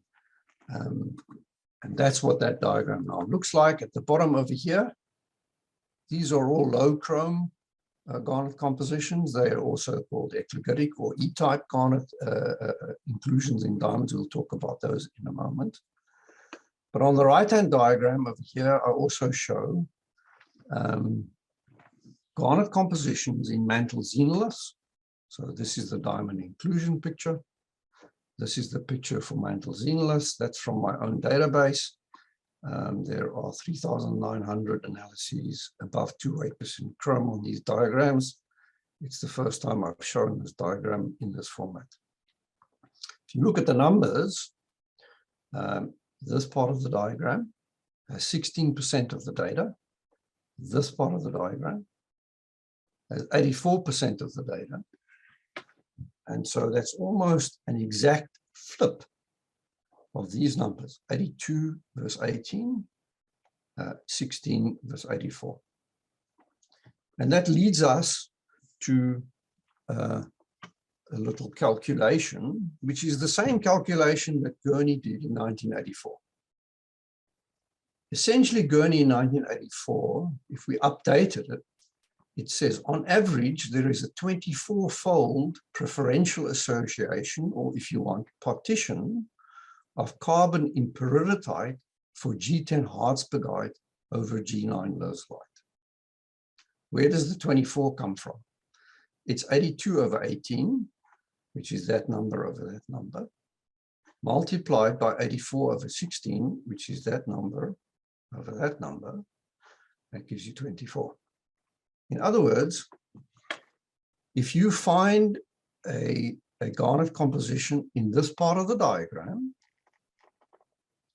relative to one in this part of the diagram, there is a 24-fold statistical increase in the probability of that diamond, that garnet composition being associated with diamond. That's what John Gurney put into the public domain in 1984. Those numbers haven't changed much in time, nor with much bigger data sets that are available to us today. Okay, so this diagram that's called the garnet chrome calcium diagram has a different life as well. It has now become it's been repurposed to identify different assemblages in peridotites. So a G10 garnet composition, as we have over here, is associated with a hardspigite mineralogy, olivine plus OPX plus G10 garnets. There's no CPX. It's also called a low calcium garnet. So when you find one of these garnet compositions over here, you know the assemblage that garnet came from. Same for a G9 garnet composition. If you find one of these over here, we know that it comes from a rock that has olivine, orthopyroxene, and clinopyroxene, and it's identified by having this G9 garnet composition, also known as a calcium-saturated garnet, because that garnet coexists with clinopyroxene and derived from a laseritic rock type. We don't often see G12s. They are wurlitic garnet compositions. They come from orthopyroxene-free rocks. And so the assemblage there is quite an unusual one, olivine, clinopyroxene plus G10 garnet. And as we can see, this field is empty. There isn't a real diamond association associated with wurlitic compositions. The person who first pointed this out is Nick Sobolev, and he'll make a cameo appearance in a moment, in 1973. But I have to point out something else on these diagrams. Many of you will have noticed there's the sloping line over here. The sloping line has its origin from considering which peridotite xenoliths contain diamond in them or contain graphite in them. That's work that I did. I put it into the public domain with permission from De Beers. I initially did the work with De Beers, and then I was subsequently allowed to publish that. And we'll talk about that a little bit later. But essentially, on this diagram over here, you can see that graphite is stable in peridotic garnet-bearing peridotites, both leusolite and hardspigites, up to this line, but not beyond. Diamond is stable on both sides of the line in terms of garnet composition, but it's uniquely stable without the presence of graphite above that line. And so this line has become known as the graphite diamond constraint. It's fundamental in terms of how we view the garnet chrome calcium plot these days. And to separate the diamond association that's below this line from the graphite association that is also below this line, you need to use a temperature indicator, you can use nickel temperatures, nickel in garnet, or manganese temperatures, manganese in garnet. And we'll talk about that a little later. That's what this barometer looks like in terms of a chrome calcium diagram. It gives you a minimum pressure just from the garnet composition. If you assume a geotherm, you can all read about that. This is online free in this paper, 2006 Journal of Petrology. Again, thank you for De Beers for allowing me to publish this important distinction or repurposing of the chrome calcium diagram in terms of phase equilibrium. So the key learnings from this part of the talk is carbon likes G10 bearing Hartsbergite 24 times more than G9 lizolite. The chrome pyrope chrome calcium plot is a phase diagram. It is not just a geochemical diagram. And this would not be the case, this separation of graphite bearing material from diamond bearing material at such a sharp line over here would not be the case if you did not assume major element equilibrium in peridotite. This is a very important aspect of what's going on in the background of this phase diagram. It's not a disequilibrium phase diagram, it's an equilibrium phase diagram. There are lots of things happening on the chrome calcium diagram that we can do as a result of the fact that we can assume major element equilibrium in peridotites as we analyze from single grains of garnet. I want to pay tribute to a guy that we lost earlier this year, Nick Sobolev. This is a partial figure 2 from his 73 paper. Just look at what he published in 1973. The G9, G10, G12 fields that we have labeled over here existed in 1973. The sloping line that you see over here is parallel to these lines over here. These came out of experiments that the Russians did in the early 70s. And I used those experimental results as partial resolution in this diagram that I did over here. These circular symbols over here, these are all diamond inclusion compositions, which correspond basically to these compositions over here. This line over here, labeled 1,1, is the line in which Nick Sobolev found lizolitic assemblages, in other words, ones that belong in the G9 field, all the way to the left into the subcalcic field as a result of the sodium content of the clinopyroxene. We've lost that information. People don't pay attention to that anymore. The line you see up here is the highest chrome content of garnet compositions that they had recorded by 1973 in Russia. And it goes a little bit up there. It's off the diagram on this side, but that line still stands today. So this is the stuff that the Russians had available to them before 1973. In fact, this story goes back to at least 1967, and it's all a result of this guy. Nick Sobolev is a giant in the field, and we should never forget the contribution that the Russians have made to diamond science. With that, we'll move on to eclogeric E-type diamonds. As I said before, eclogites are garnet CPX rocks. They're light-colored garnets, orange. Here they are. Here's the clinopyroxene over here. I've taken this picture in particular because you can see this is omphacitic clinopyroxene, and it's breaking down. Omphacite doesn't survive to surface. It very regularly breaks down into this milky kind of intergrowth, a fine-grained breakdown. And so it disaggregates and becomes too small size and gets altered very quickly. And we very, very rarely recover omphacitic pyroxene. So we can't use it as an indicator mineral. But we do use eclogatic garnet as the primary indicator mineral for eclogites, for the reason that it occurs as an inclusion in diamonds. Here's some other diamond inclusion. These are actually garnets over there. Occasionally, we see other rare accessory minerals. This is a blue kyanite, and here's some sulfides.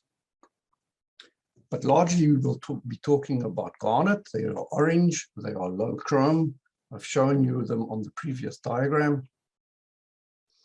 Because they're low chrome, we don't plot chrome. We can assume chrome is very near to zero in all these garnets. But we do plot their calcium, magnesium, iron, and sometimes manganese compositions.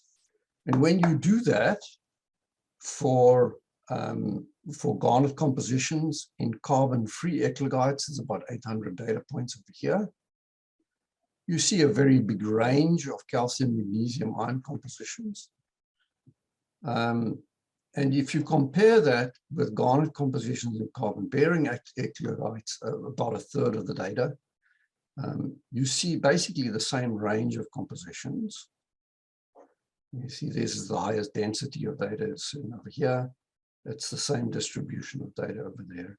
Irrespective of whether that eclogite xenolith has graphite in it, in open symbols, or diamond in it, in solid symbols. And so, unlike the case for G10 versus G9 garnets, there is no obvious geochemical affinity of carbon for particular eclogatic garnet, magnesium, iron, calcium compositions. In other words, there's an equal carbon association or partition across all eclogatic magnesium, iron, calcium, garnet compositions, as you can see in these diagrams over there. So there's no easy way to just use the major element composition of a garnet that comes from an eclogite to differentiate whether it should be associated with diamond or graphite. But in 1984, John Gurney put out this diagram over here. In fact, this is the 1993 version, in which he repurposed a sodium larger than 0.07 weight percent threshold that was initially put out by Nick Sobolev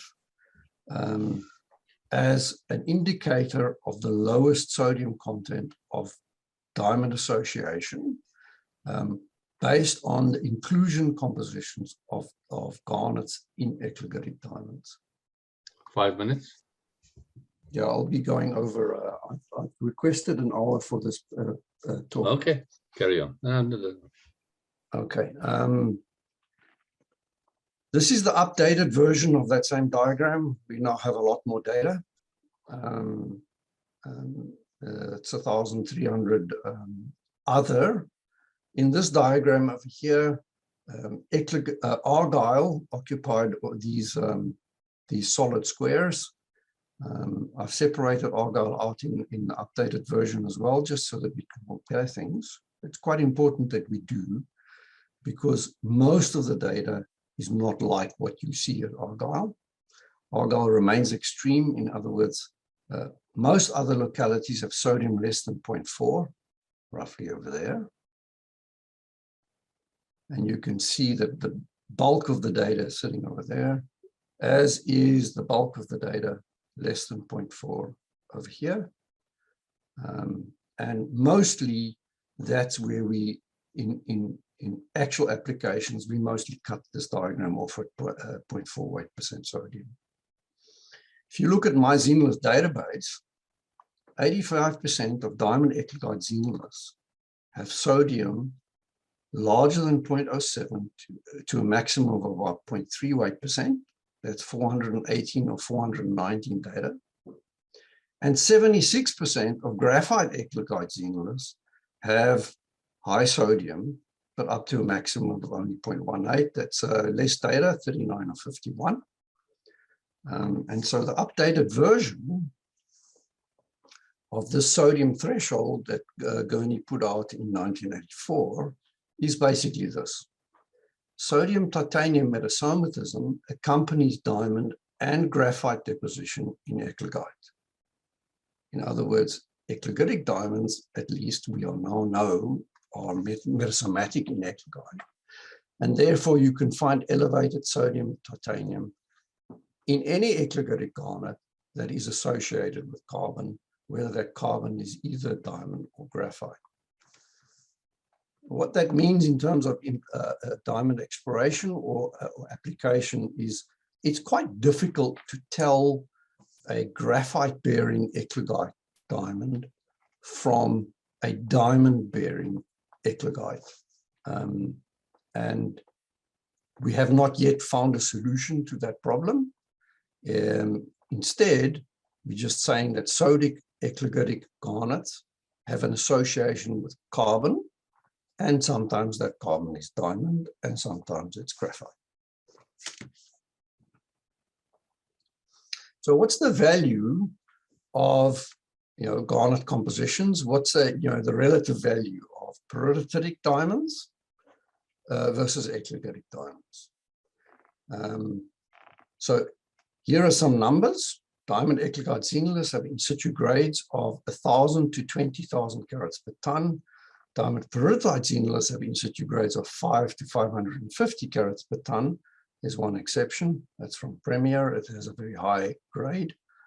And if we convert that into numbers for use as kimberlitic indicator minerals, then we can go through this scoring system over here. A G9 garnet, if you assign a score of 1 to that, then the G10D score is 24. We've gone through that calculation before.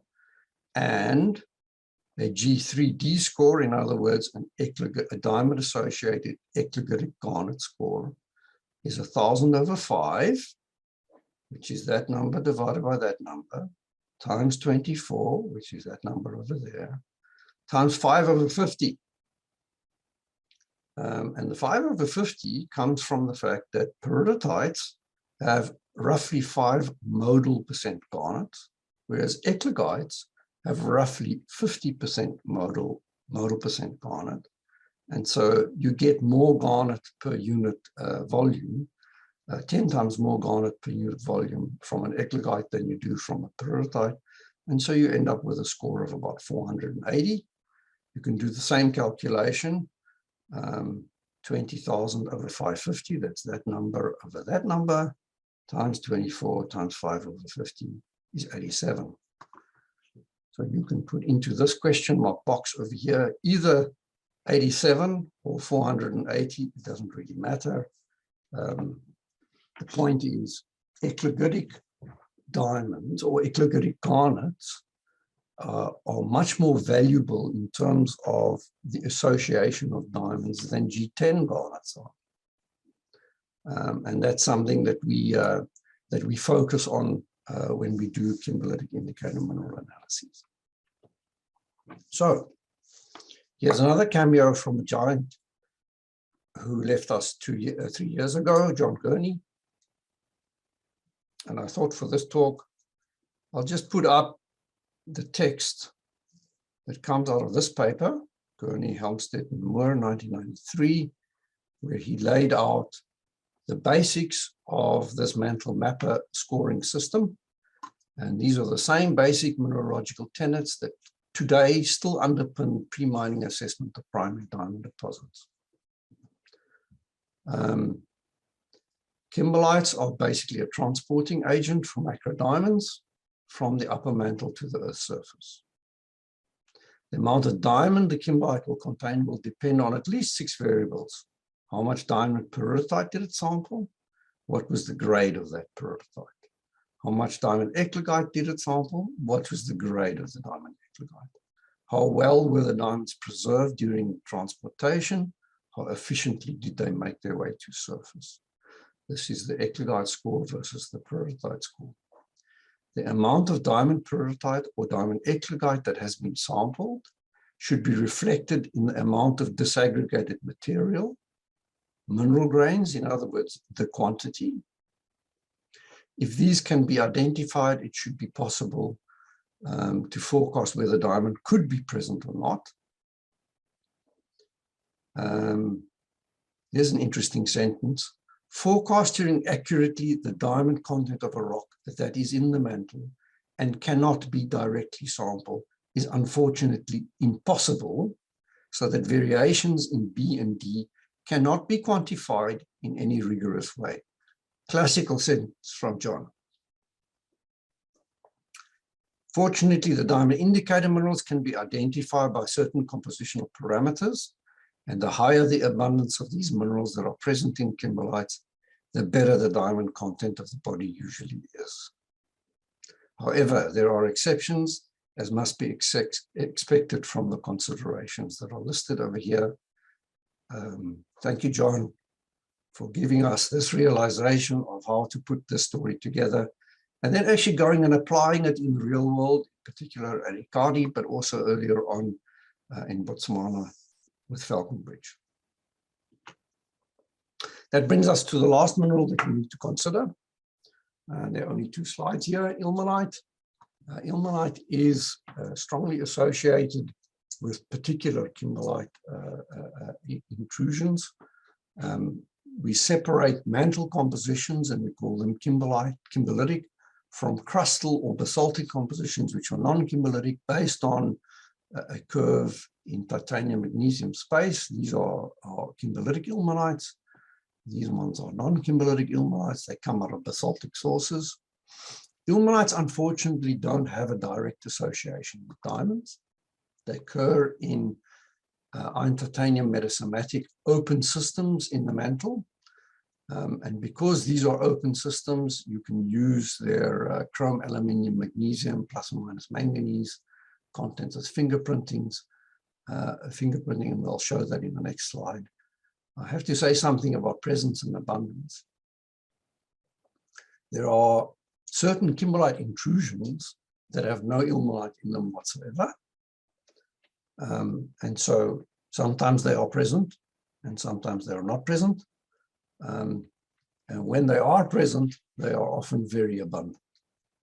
And the abundance is related to the amount of metasomatic interactions that have happened in the course of the evolution of the kimberlite magma itself, or pre-kimberlite magma.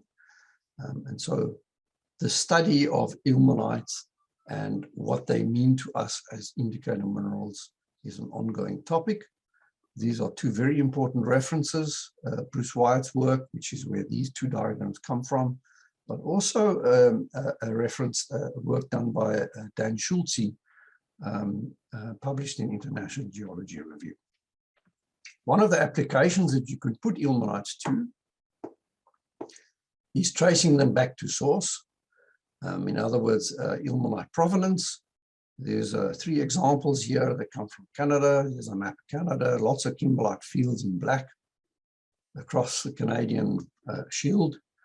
Lots of cratons in Canada to worry about. I've shown just 3 plots of ilmenite. It's a chrome magnesium diagram in each case. These diagrams are all scaled exactly the same size.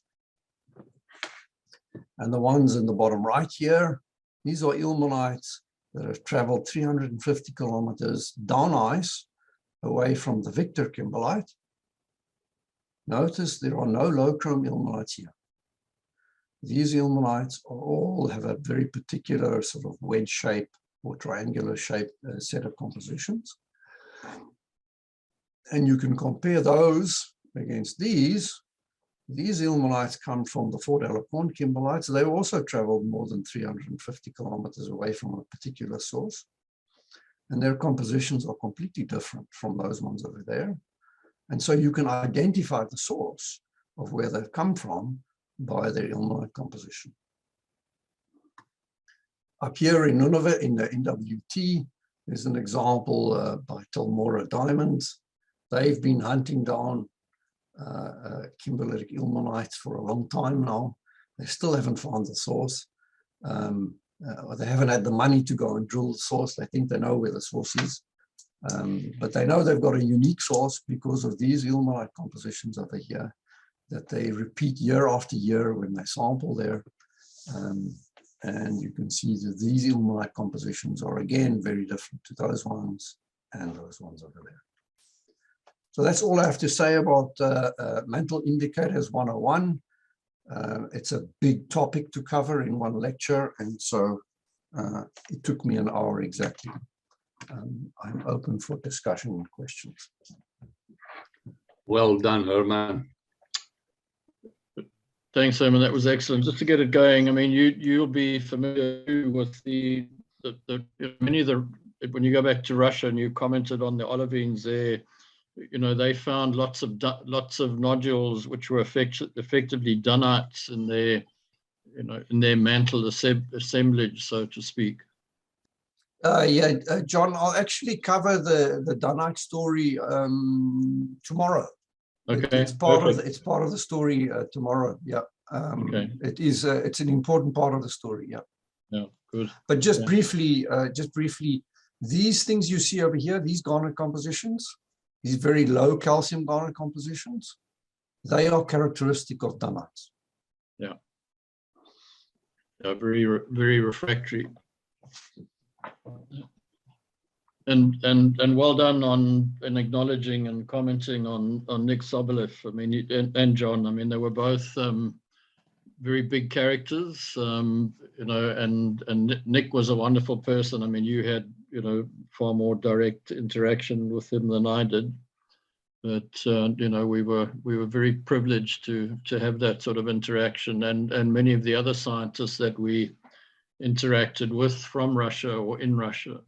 You know, yeah, I got a bit emotional there with, I got a bit emotional there with Nick, because, you know, having such a brilliant mind, put stuff together in the way that he did, and so prolifically, it's, you know, it's just an incredible resource that I was privileged to be able to participate in. Yeah. John too was a fascinating. John was a Yes. fascinating character, much more competitive. I mean, he was a super sportsman too. He nearly played for Liverpool soccer team, I think. There's a question in the chat box there. Do you want to kick off with it, Herman? Is there a point to discriminate between mantle minerals that are xenocristic in the kimberlite from those contained in xenoliths? So that's from Jay Rain. Is there a point to discriminate between mantle minerals that are xenocristic in the kimberlite from those contained in xenoliths? Jane, yeah, that's a little point that I covered early on in this lecture. It's a very complicated lecture to give. The xenocrysts are actually derived from the mantle xenoliths. So it's one and the same thing, so you do not discriminate them. They are the same association. So the xenocrysts that you find in the kimberlite are disaggregated from mantle xenoliths, and so we consider them as part of the same data set. Yeah, and just to reiterate again, Herman, I mean, it goes back to the fact that, you know, that's where the diamonds sit, and the kimberlites are effectively the passenger trains that, you know, pick them up. Assuming they're diamonds to be picked up. And so essentially, just to give that a sort of a more expanded view on that question from Jay Rain, that's why this picture is on the right-hand side over here. This picture is from concentrate from Diavik, where there is an association between diamonds and different mantle minerals, both eclogatic and periteric. And you can see that same association in xenoliths from Diavik, except you don't have access to as many xenoliths as you have xenocrysts. So from a statistical point of view, it's much easier to work with this material than work with xenoliths. And I'll make that point again in the next lecture. Yeah, just there are two more questions. I'll quickly cover those off. Okay. In terms of calculating real pressure, how would you know if the garnet was in equilibrium coexisting with chromite? I will cover that in a lecture tomorrow. But essentially, if you see sloping lines on a chrome calcium diagram, then then that's a dead giveaway that that garnet coexisted with chromite. So I will cover that. And then Freddie Rulofse has asked, in kimberlites, diamonds represent xenocrysts. What do they represent in the mantle source rocks? Question mark. Are they porphyroblasts? Freddie, yes, you can think of them as porphyroblasts, but they haven't grown in the same way as porphyroblasts do. They have grown as metasomatic minerals. Diamonds have grown as metasomatic minerals inside a substrate, and that substrate is either peridotitic or eclogitic. So they're not crystalline products, they're metasomatic products.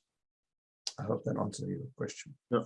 And Herman, it might just be useful to point out, particularly for our students, that one of the reasons that we were able to do so much good work, and people like John Gurney and them were as well, on mantle nodules and mantle assemblages, is because of the fact that we had these amazing nodule dumps in and around Kimberley and the other old mines.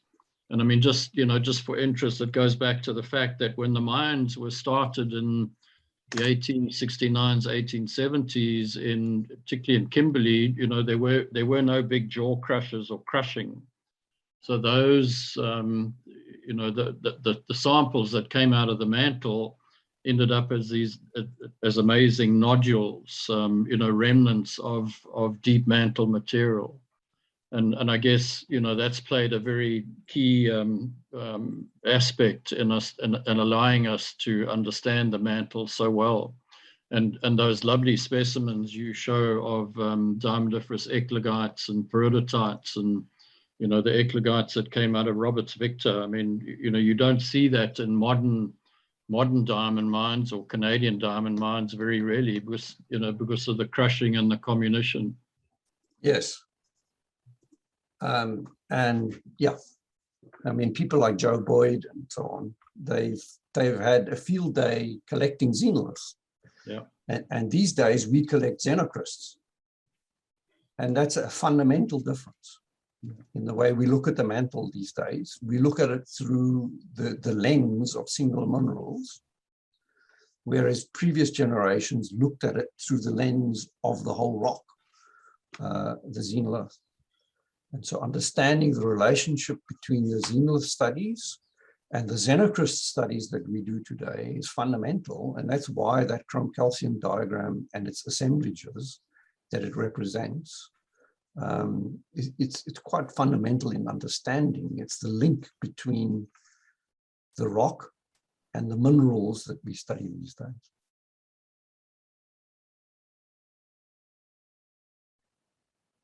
And yeah, there's the front page of this lecture. I've spent quite a bit of time doing thermobarometry in pyroxene geotherms, and it's given me some insight into what's going on in the lithosphere, and in particular, how do we approach the adiabat at the bottom of the lithosphere. So we'll see a lot of these kind of diagrams in this talk. But again, I want to pay tribute to other people that have gone before, in particular Joe Boyd, 1973. This is a barometer, 8% aluminium in orthopyroxene coexisting with garnet. These over here, Boyd and Nixon, same journal, Geochemica Cosmochemica Acta, 1978. This is the pyroxene solvus. There's kleiner pyroxene compositions, there's orthopyroxene compositions, and these are temperatures related to the kleiner pyroxene compositions. So we'll see a lot of that kind of stuff in this lecture. Again, this is quite a complex lecture, things get quite technical, but I hope I can get the message across. So let's start. This is what I try to cover. Again, it's quite a big topic, but it will go quite fast. We'll start by looking at traditional mantle xenolith thermobarometry, the impact of elevated geotherms. We'll look at errors in precision. And then we go to these new age single grain techniques. We'll spend a lot of time talking about single clinopyroxene thermobrometry in geotherms. We'll touch on orthopyroxene variant of that. We'll talk about mantle plumes a little bit, and then we'll go through 2 applications and also manganese and pyrothermometry.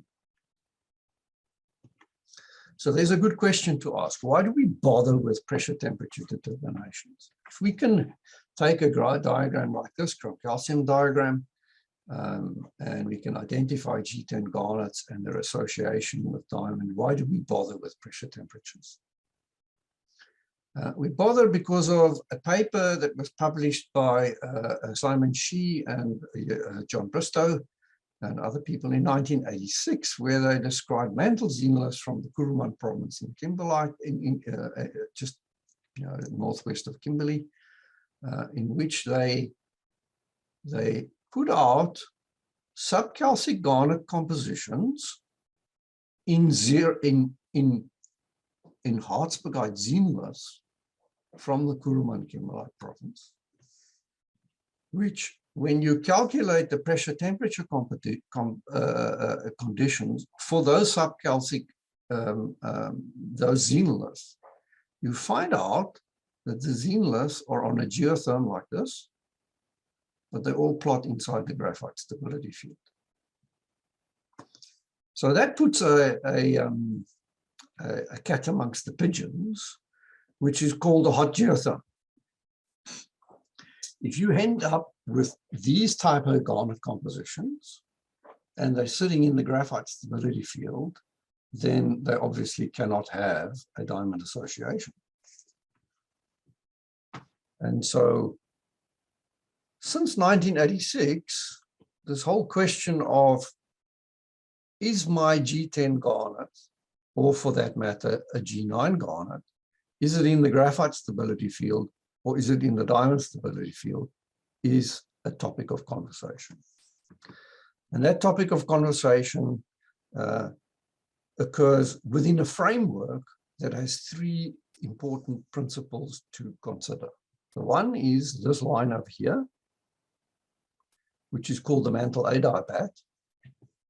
It's characteristic of convection in the asthenosphere. If you bring that convection to surface, it will intersect at 0 kilobars at about 1330 degrees centigrade. As you go to depth, it increases very, very in a very small amount. So it's almost a vertical line on this pressure temperature diagram. Intersecting the mantle adiabat at various depths or pressures are these lines that are called lithospheric geotherms. They are characteristic of conduction, which is the heat transfer mechanism in the lithosphere, and they're measured in heat flow units at the surface of the Earth. And those heat flow units are expressed in milliwatts per meter squared, 50, 45, 40, 35. So there's a hot geotherm over here. And then as we go downwards, those geotherms get cooler. As you go to a cooler geotherm, you pass through these lines over here, which are recognized as the graphite diamond stability field. So a 40 milliwatt geotherm over here intersects graphite diamond roughly at about 1000 degrees centigrade over here, 900 to 1000. So if you're on a hot geotherm, 42 milliwatts per meter squared, you're in the graphite stability field right up into the adiabat, whereas if you're on a cooler geotherm, you intersect the diamond stability field, and that's fundamental. I've shown 2 different diamond stability fields. The one is Kennedy and Kennedy, 1976, in a solid line. That's been used extensively ever since it was formulated in 76. But of late, we've seen other versions of the diamond stability field appear, in particular in 2012 by Day. That's shown by a dashed line. It actually does make quite a difference to which one you choose to use. And there are others that have also appeared more recently, but you'll see Kennedy and Kennedy was the only one used earlier on. And I show that just for comparative purposes in the rest of the talk. If we look at these experiments that are phase petrology experiments that are done to calibrate barometers, here's a bunch of barometers over there, or thermometers over here. You need to know what their precision is, or the reproduction of the experimental pressures. Just don't worry about all the details, just notice the range, it's plus or minus 2 to 3.5 kilobars at 1 sigma for the barometers. It's not that accurate. And the thermometers, the pyroxene thermometers are quite good, plus or minus 15 to plus or minus 30 degrees centigrade 1 sigma. The iron magnesium exchange thermometers are not that good. And in fact, in natural application, they're a lot worse. But just bear that in mind. I want to point out something here, that the CPX barometer and the CPX thermometer that I'll be talking about a lot has some of the better precisions in the experimental calibrations than some of the other things that are available to us. That has important consequences. If you want to start comparing temperatures between different systems, it gets really complicated very quickly.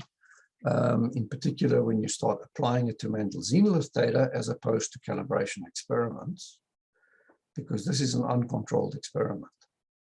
Mantle zenith data are not controlled. You get what you get. But I've teamed up with a guy called Paulo Nimes, who's done a lot of work. And in 2010, we tackled this problem. We found out that here's a kleiner pyroxene temperature over here, and we're comparing it against an orthopyroxene garnet temperature. There's some systematic differences for different zenith data sets. For our application in terms of this talk, don't worry about it. Largely because graphite diamond is in the range 900 to 1000 degrees centigrade. And in that range, the temperature differences between these different thermometers up there is actually quite small. You have to start worrying about systematic differences if you go to lower temperatures or to higher temperatures. There are now a whole bunch of what I call new age single grain pressure temperature techniques. I'm not going to go through them in any detail. Some of them are not as new age anymore. They date back to 96 or 99.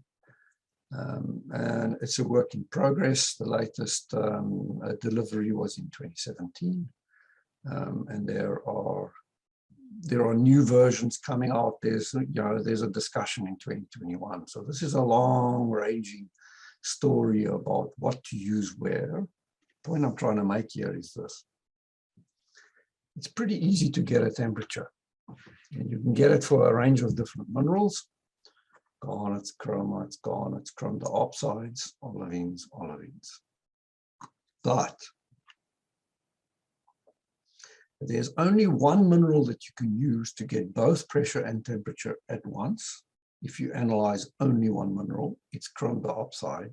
And for the rest of this talk, you will hear a lot about this thermobarometry technique.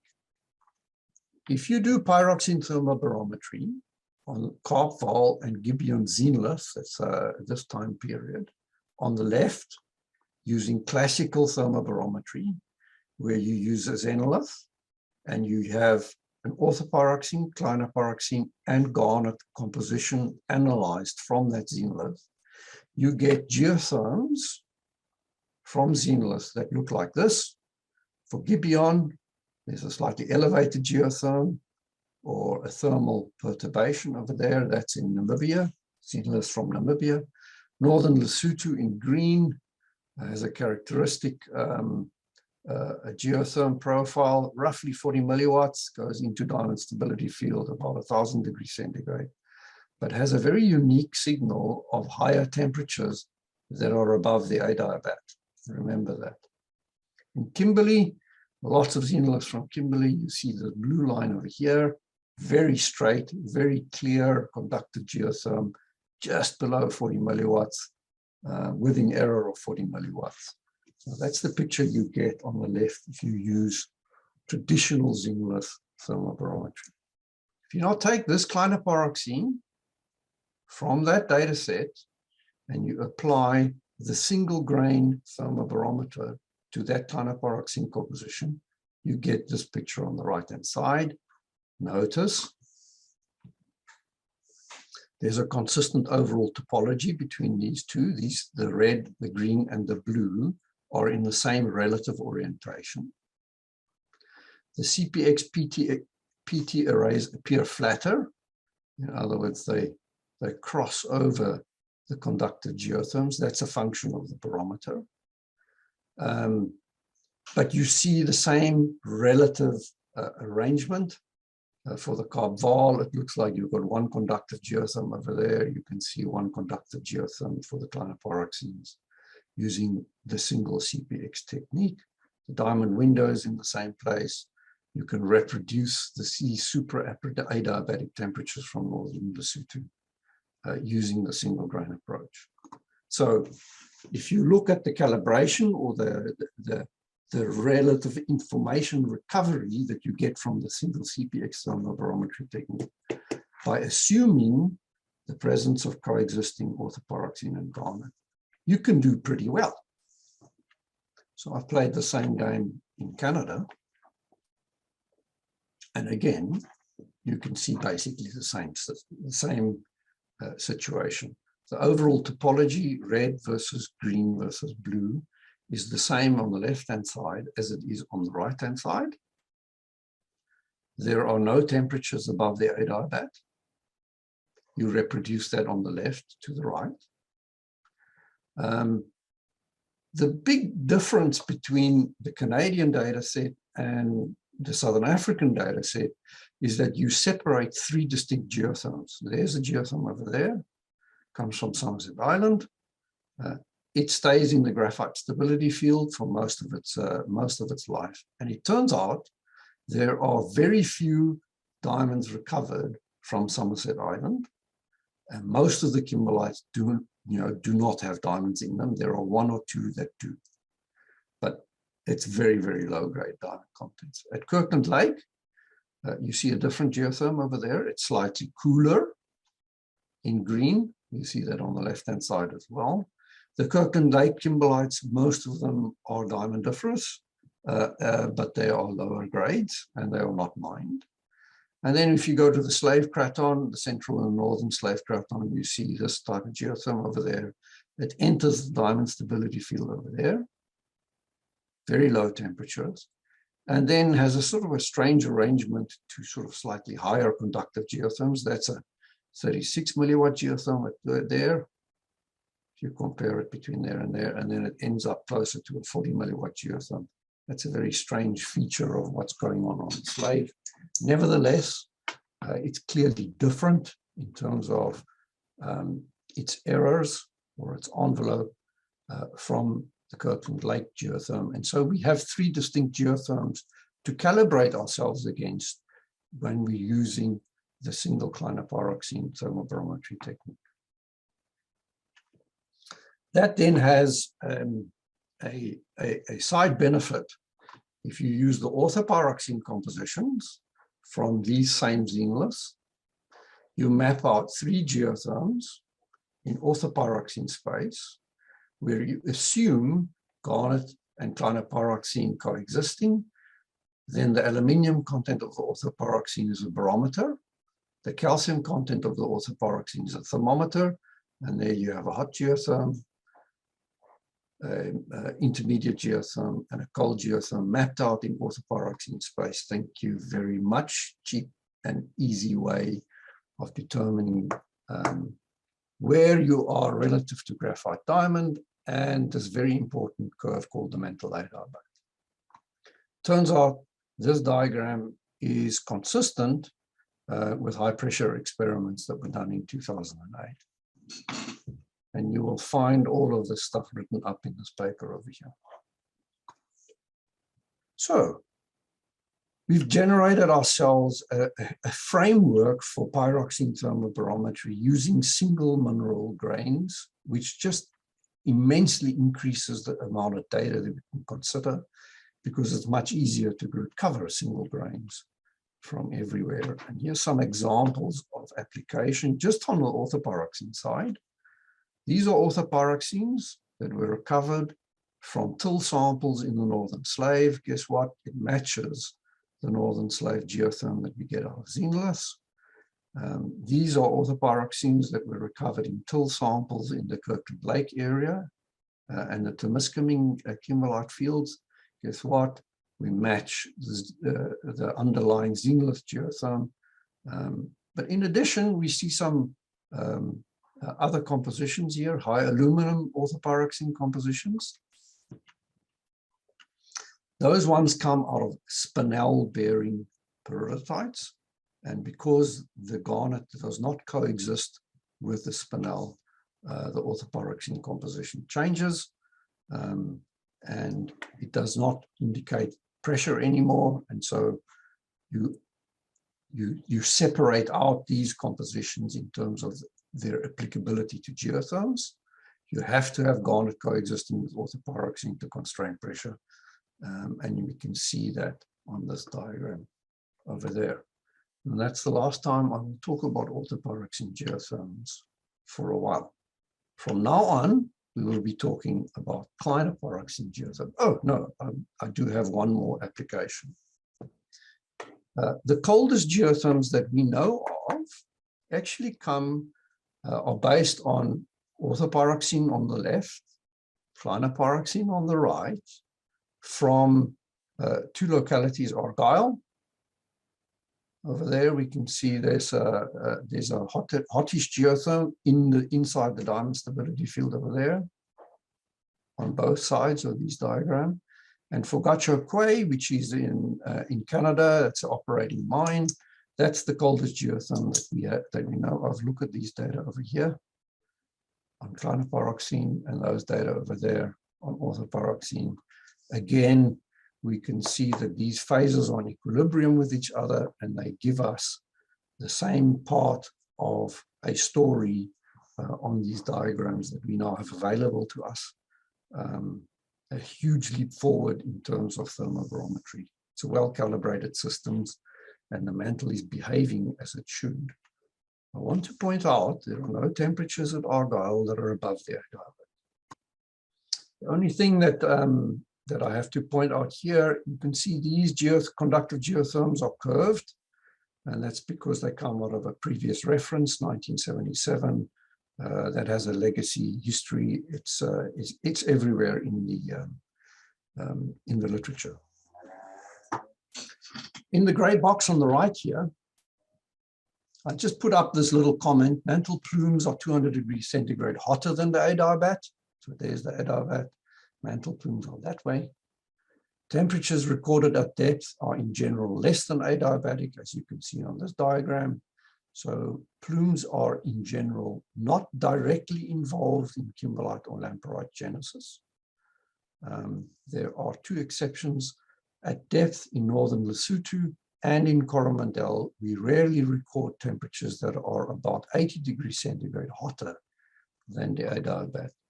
And so for that reason, we're going to go and have a look at what's going on in Coromandel right now.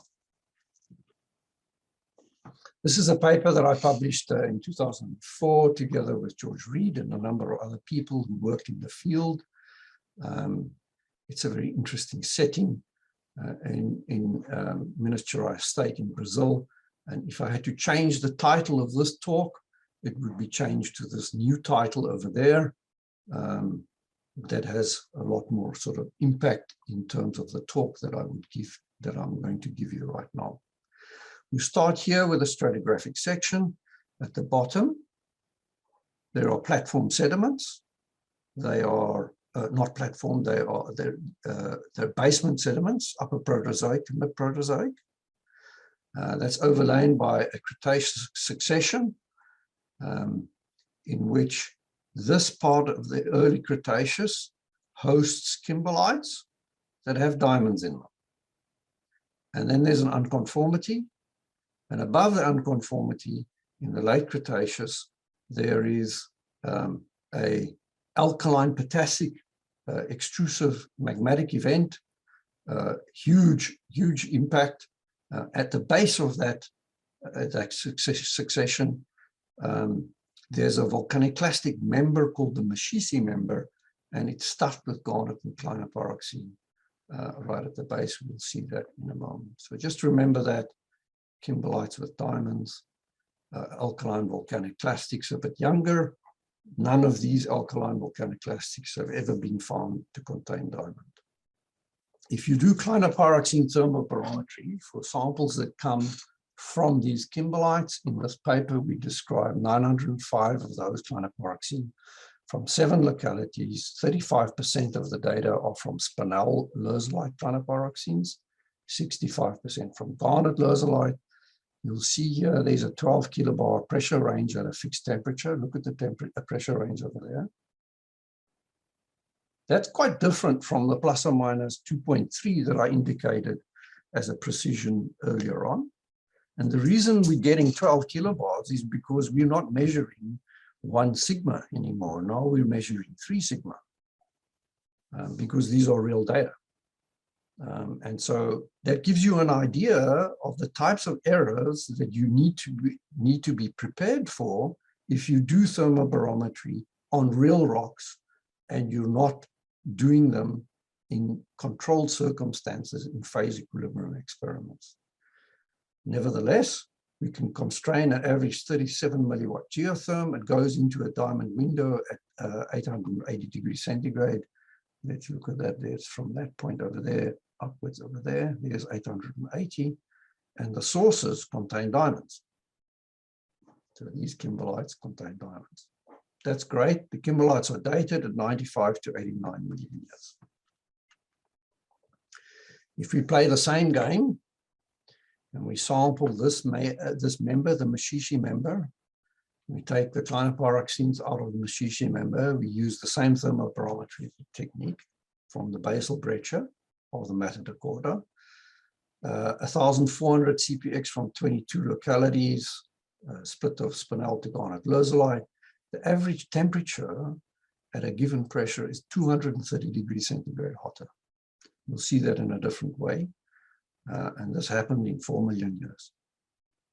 All of a sudden, your thermobarometers are telling you there's a huge thermal influx, and it happened snap in 4 million years. The diamond window is situated at larger than 1240 degrees centigrade, and not many of these clinopyroxenes have those temperatures. And so basically, your diamond root has disappeared. There are diamonds that are at the unconformity. This is what this picture is all about. People are actually mining this member because they're going after the basal contact over here, where we believe the diamonds that are sitting on this basal contact over here come out of these kimberlites, and they do not come out of this material over here. Then you can sample these alkaline volcaniclastics themselves, and we did 508 CPX from 10 localities. Most of these come from spinel leusolite. They're 2% of the data. That's these couple of data points that come from garnet leusolite CPX. We argue that they are derived as rip-up clasts from this member that are included in the Matterhorn volcanics. And there are no known diamonds from these Matterhorn volcanics. They've been dated at 84 to 61 million years. So essentially, boom, you've lost your whole garnet bearing a root below the craton, and it happened in 10 million years. For those of you who are not familiar with the term camoufugite, it's an acronym for Katungite, Maphorite, Ugandite, after the alkaline mafic volcanics in Angola, in Uganda, in the African Rift Valley. And that's quite a useful coincidence, because the setting that we associate with these Matterhorn volcanics at this time, 84 to 61 million years, is basically a failed rift settings. These Matterhorn volcanics occur in half gravens, and they are also associated with carbonatites, just like the case for camouflagites in Uganda, in the African Rift Valley. That's Peter Williamson. He took me on a field trip. He's standing right on the contact between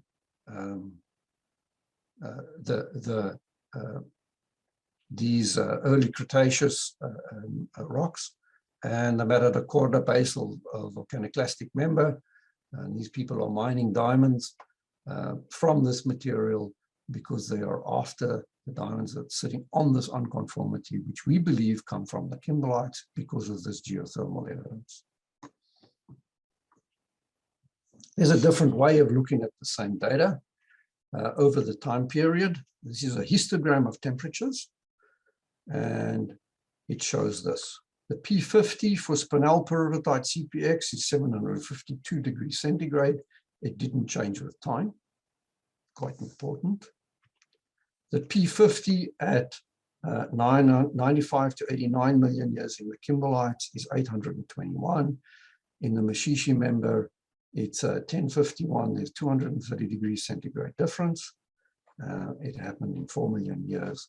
And by the time 84 million years came around, your garnet root was gone. How do you destroy? Oh, I have to make this point. Notice that over here, there's a small signal that's coming from larger than 1350 degrees centigrade.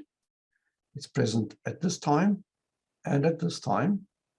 And it's very well resolved because the 1 sigma error of this thermometer is 15 degrees centigrade at those temperatures. It's a bit larger at lower temperatures, but at high temperatures, it's very well resolved.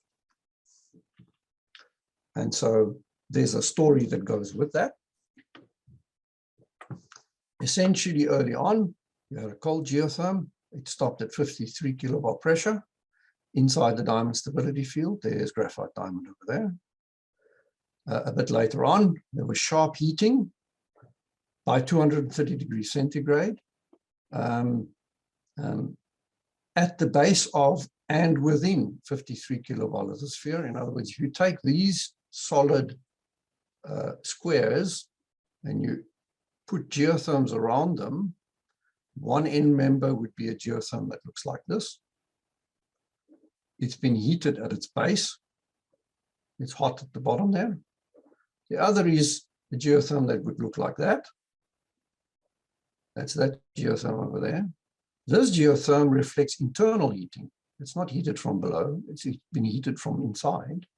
And it ends up at the same point against adiabat, where you can see temperatures that are above the adiabat. What this means is there's a plume that's involved, and it's been involved in heating from below and putting heat input inside the lithospheric section by way of imparting magmatic activity. And then a little bit later, the whole lithosphere collapses in a rift-like setting, and your geotherm looks like a rift-like setting inside the spinel peridotite stability field. So we end up with a failed rift of thermally weakened lithosphere. It's an extensional setting, and flood chemophyll magnetism. We would not have known this if we were not able to do clinopyroxene thermobarometry on single grains.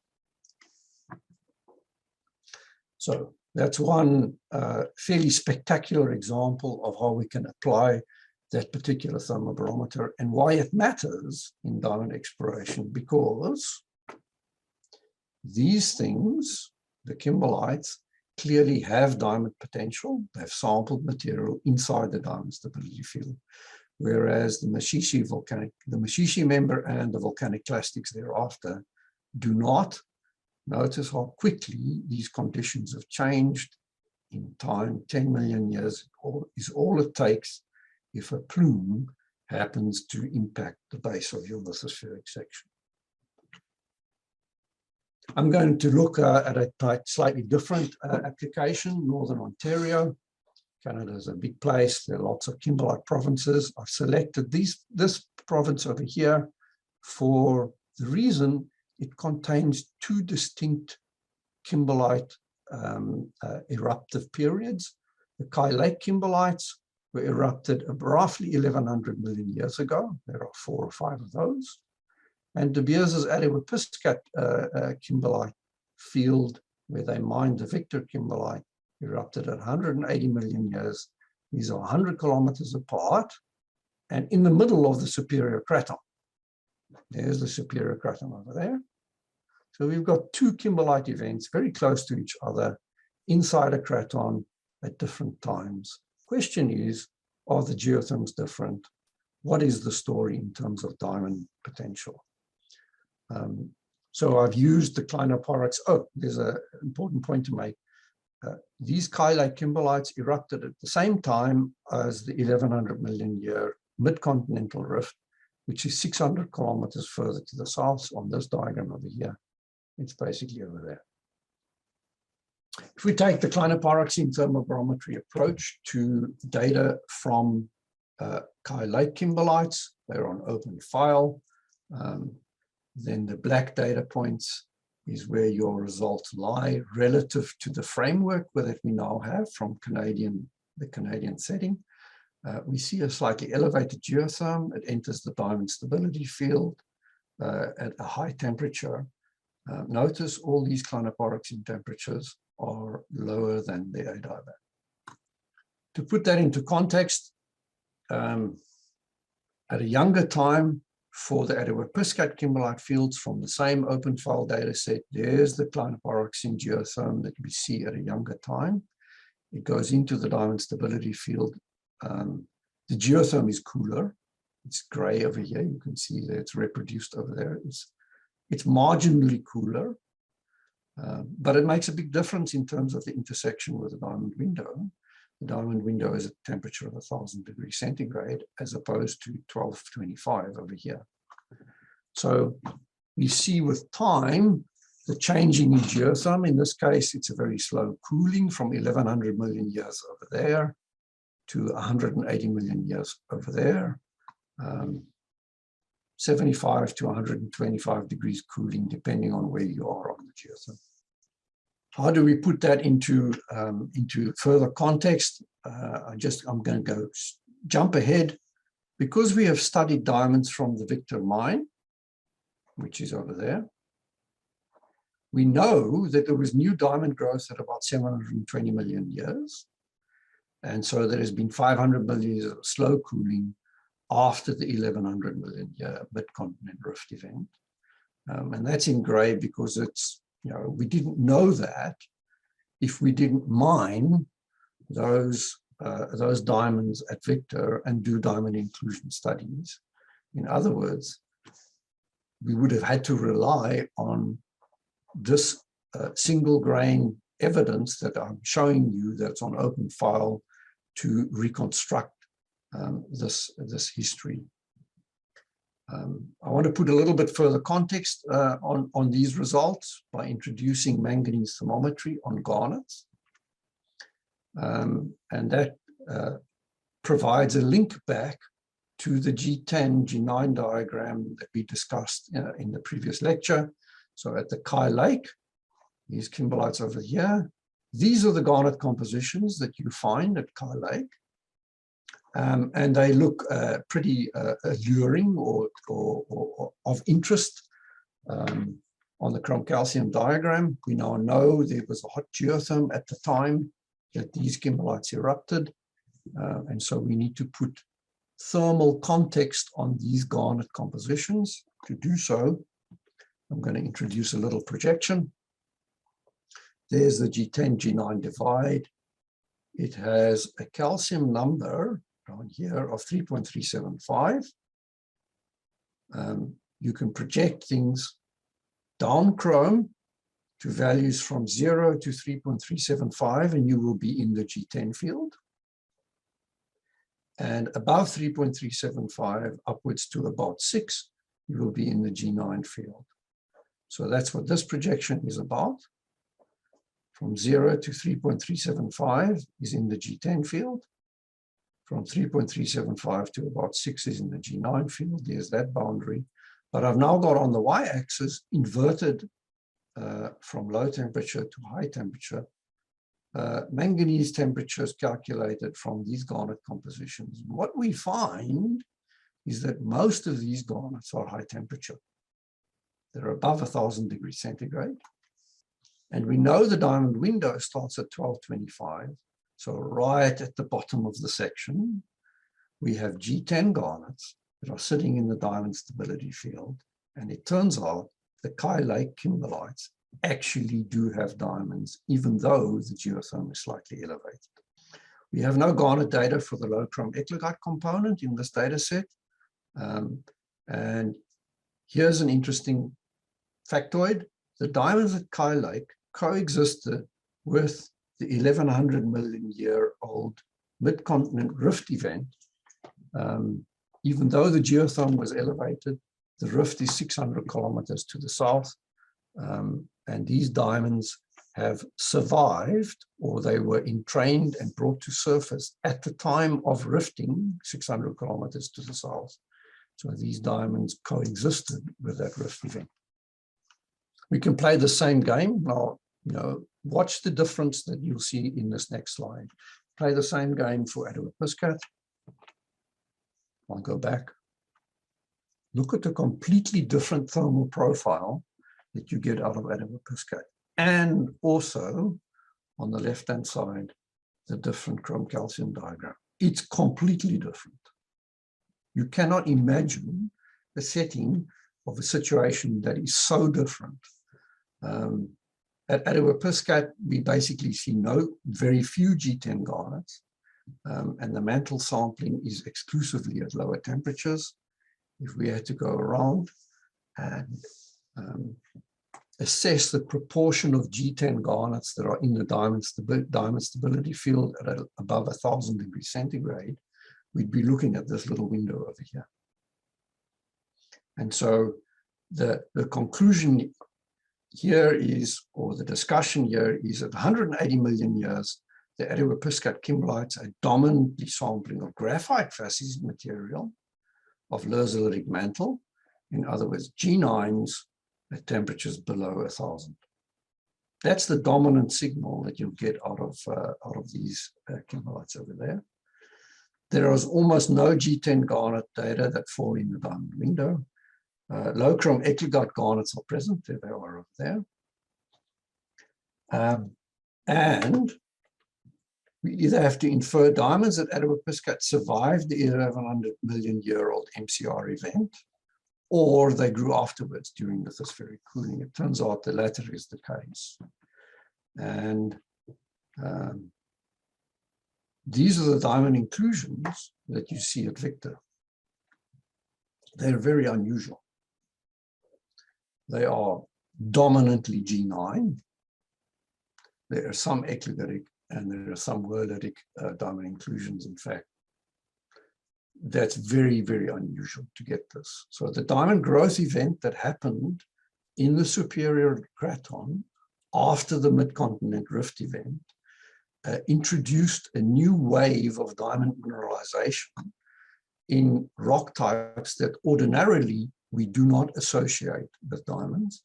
The diamond window has shifted at the same temperatures from G10 compositions to G9 compositions, and uniquely generated the conditions that are suitable for mining. And so this is a completely new paradigm in terms of diamond exploration and how do we deal with G9 associated diamonds. I can tell you thermobarometry is going to be part of that picture. If you want to read more about this very unusual setting, this is a key paper to read. It's in mineralogy and petrology. And I think that's the last bit of this talk. Here are the conclusions. Geotherms vary as a function of lithosphere scale geodynamics, heat flow, and time. The geothermal relationship bear witness to the waning and waxing of lithospheric diamond reservoirs in time and in space. We wouldn't know about all of the stuff going on in the deep lithosphere if we did not have access to these new age single grain thermobarometry techniques. They have matured and they can be usefully applied based on the following principles.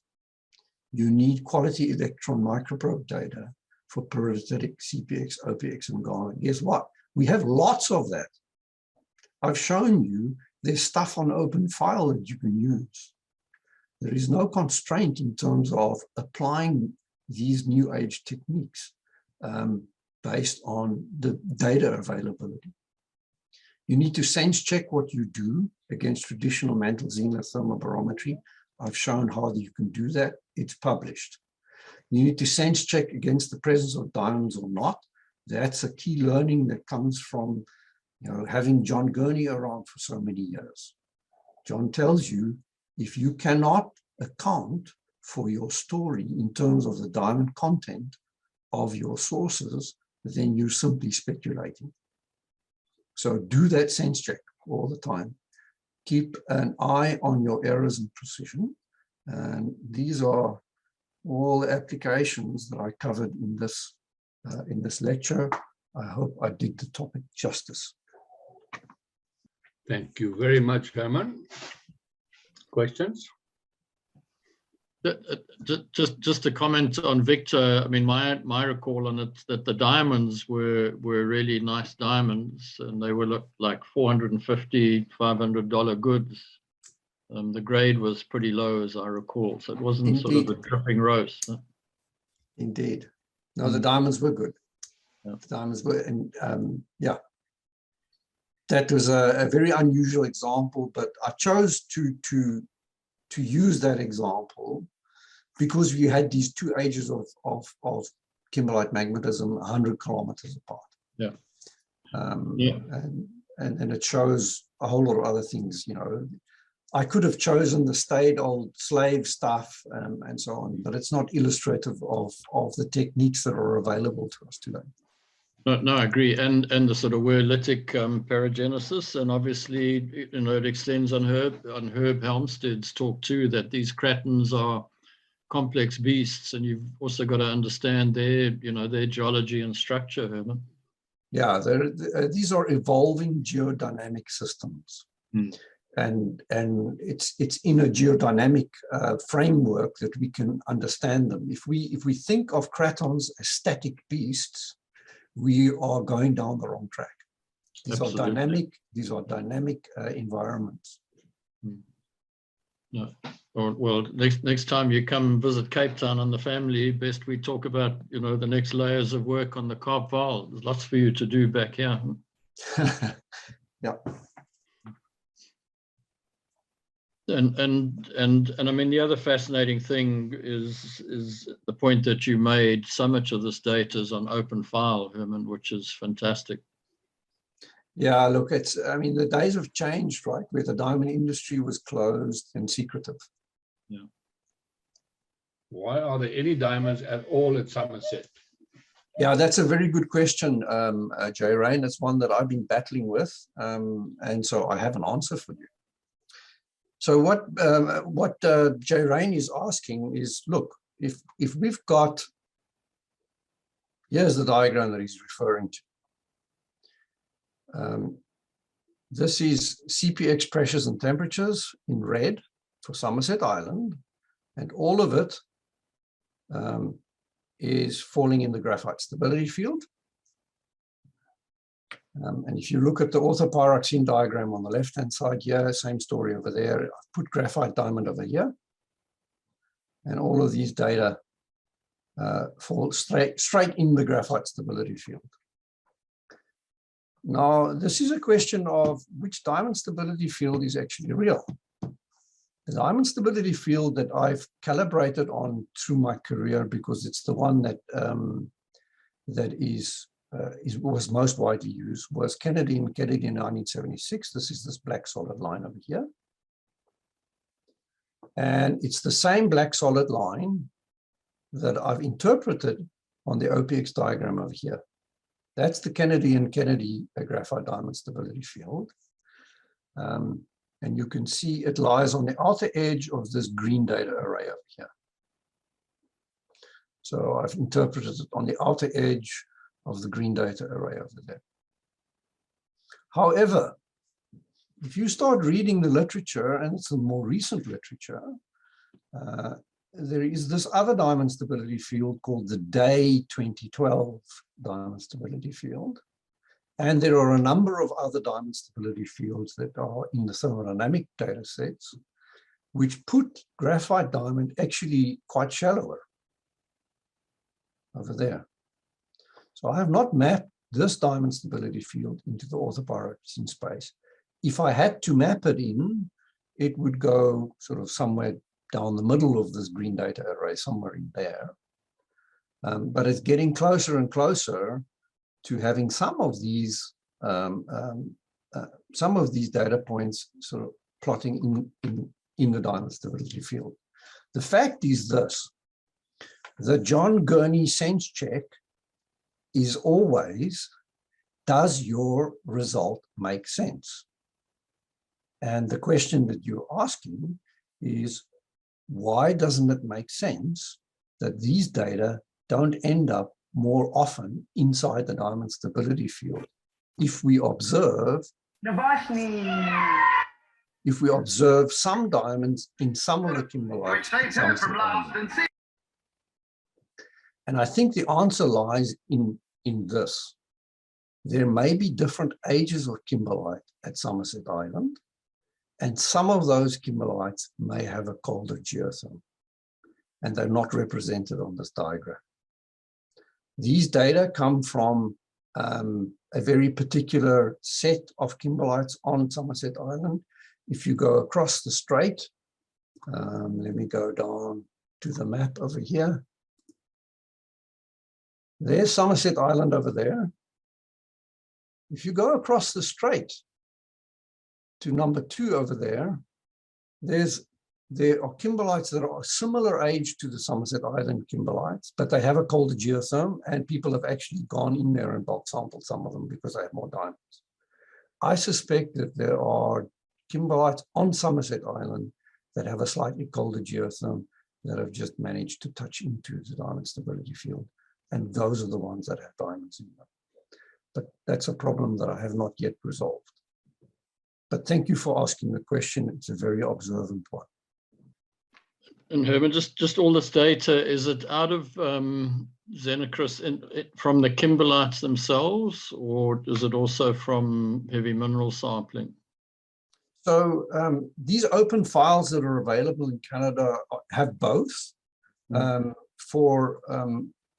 For this data set, the Northern Ontario data set, which covers both Kyle Lake and Attawapiskat, that's from kimberlite sampling itself. Yeah, but because I guess the one advantage of your Canadian cold, or the the sort of glacial setting, is that and the fact that the glaciers scraped off and gave you a nice clean surface on the top of the kimberlites does help compared to the deeper weathering profiles of many of the kimberlites, for example, in Africa, Southern Africa.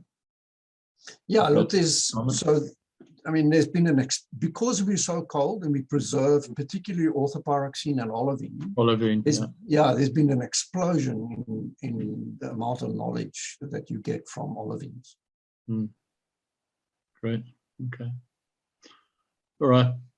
Students, I guess you've got a lot to think about, and it's been a pretty brain-stretching day. But any questions, comments? And thanks, Herman. And I see Urban's already made the point. Your presentations and clarity and diagrams have been fantastic. And I guess credit to everyone today too. The presentation standard has been fantastic. Yeah, John, I said when I embarked on this exercise, I never do anything at half measured. When I embarked on this exercise, it would be a complete redraft of stuff that was 12 years old, right? 12 to 15 years old. It's time to update it and to present it to a new generation. No, well, having known you for a long time, I wouldn't have expected anything otherwise than what you've done. So well done. And your take, we asked the same question yesterday of Herb. Your take, we've talked about this before, is Canada still prospective? Are we going to find more diamondiferous kimberlites, or are they going to be mostly small? Look, there are lots of diamondiferous kimberlites in Canada. It's like you made the point about the Kimberley map sheet, right? 17333. There were like 140 kimberlites on the Kimberley map sheet. I cut my teeth on that map sheet, starting on the 2nd of February 1987. And basically the same applies to Canada. The difference really is getting things to an economic status in Canada is a much higher threshold. Yeah. The costs to operate a mine in Canada are just insane. In Africa, right now at coal, those people are making money or sustaining themselves at a low rate at roughly $15 a ton. You cannot even think of starting a mine in Canada now unless you have about $85 a ton. Yeah, I was going to say 5 times. It was always my rule of thumb. Yeah. Yeah, US. So look, there are many kimberlites in Canada that if they were in Africa, we would be mining them. Yeah. So that's not the problem is not really the side that we're engaged in with, which is sort of the early stage evaluation. There's lots of very interesting data and stuff to talk about in Canada from that perspective. The problem is bringing that to book from an economic point of view. Yeah. And I mean, let's not mince any words here. There have been some spectacular failures in Canada on making things count from an economic point of view. And, people have been bitten, and it's overcoming, that side of the industry, which has been, there is a track record of failure. No, and it's an important point, and I'm glad you made it. It's a very important point that we have to,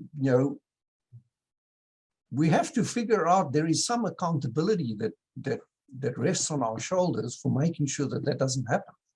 Yeah.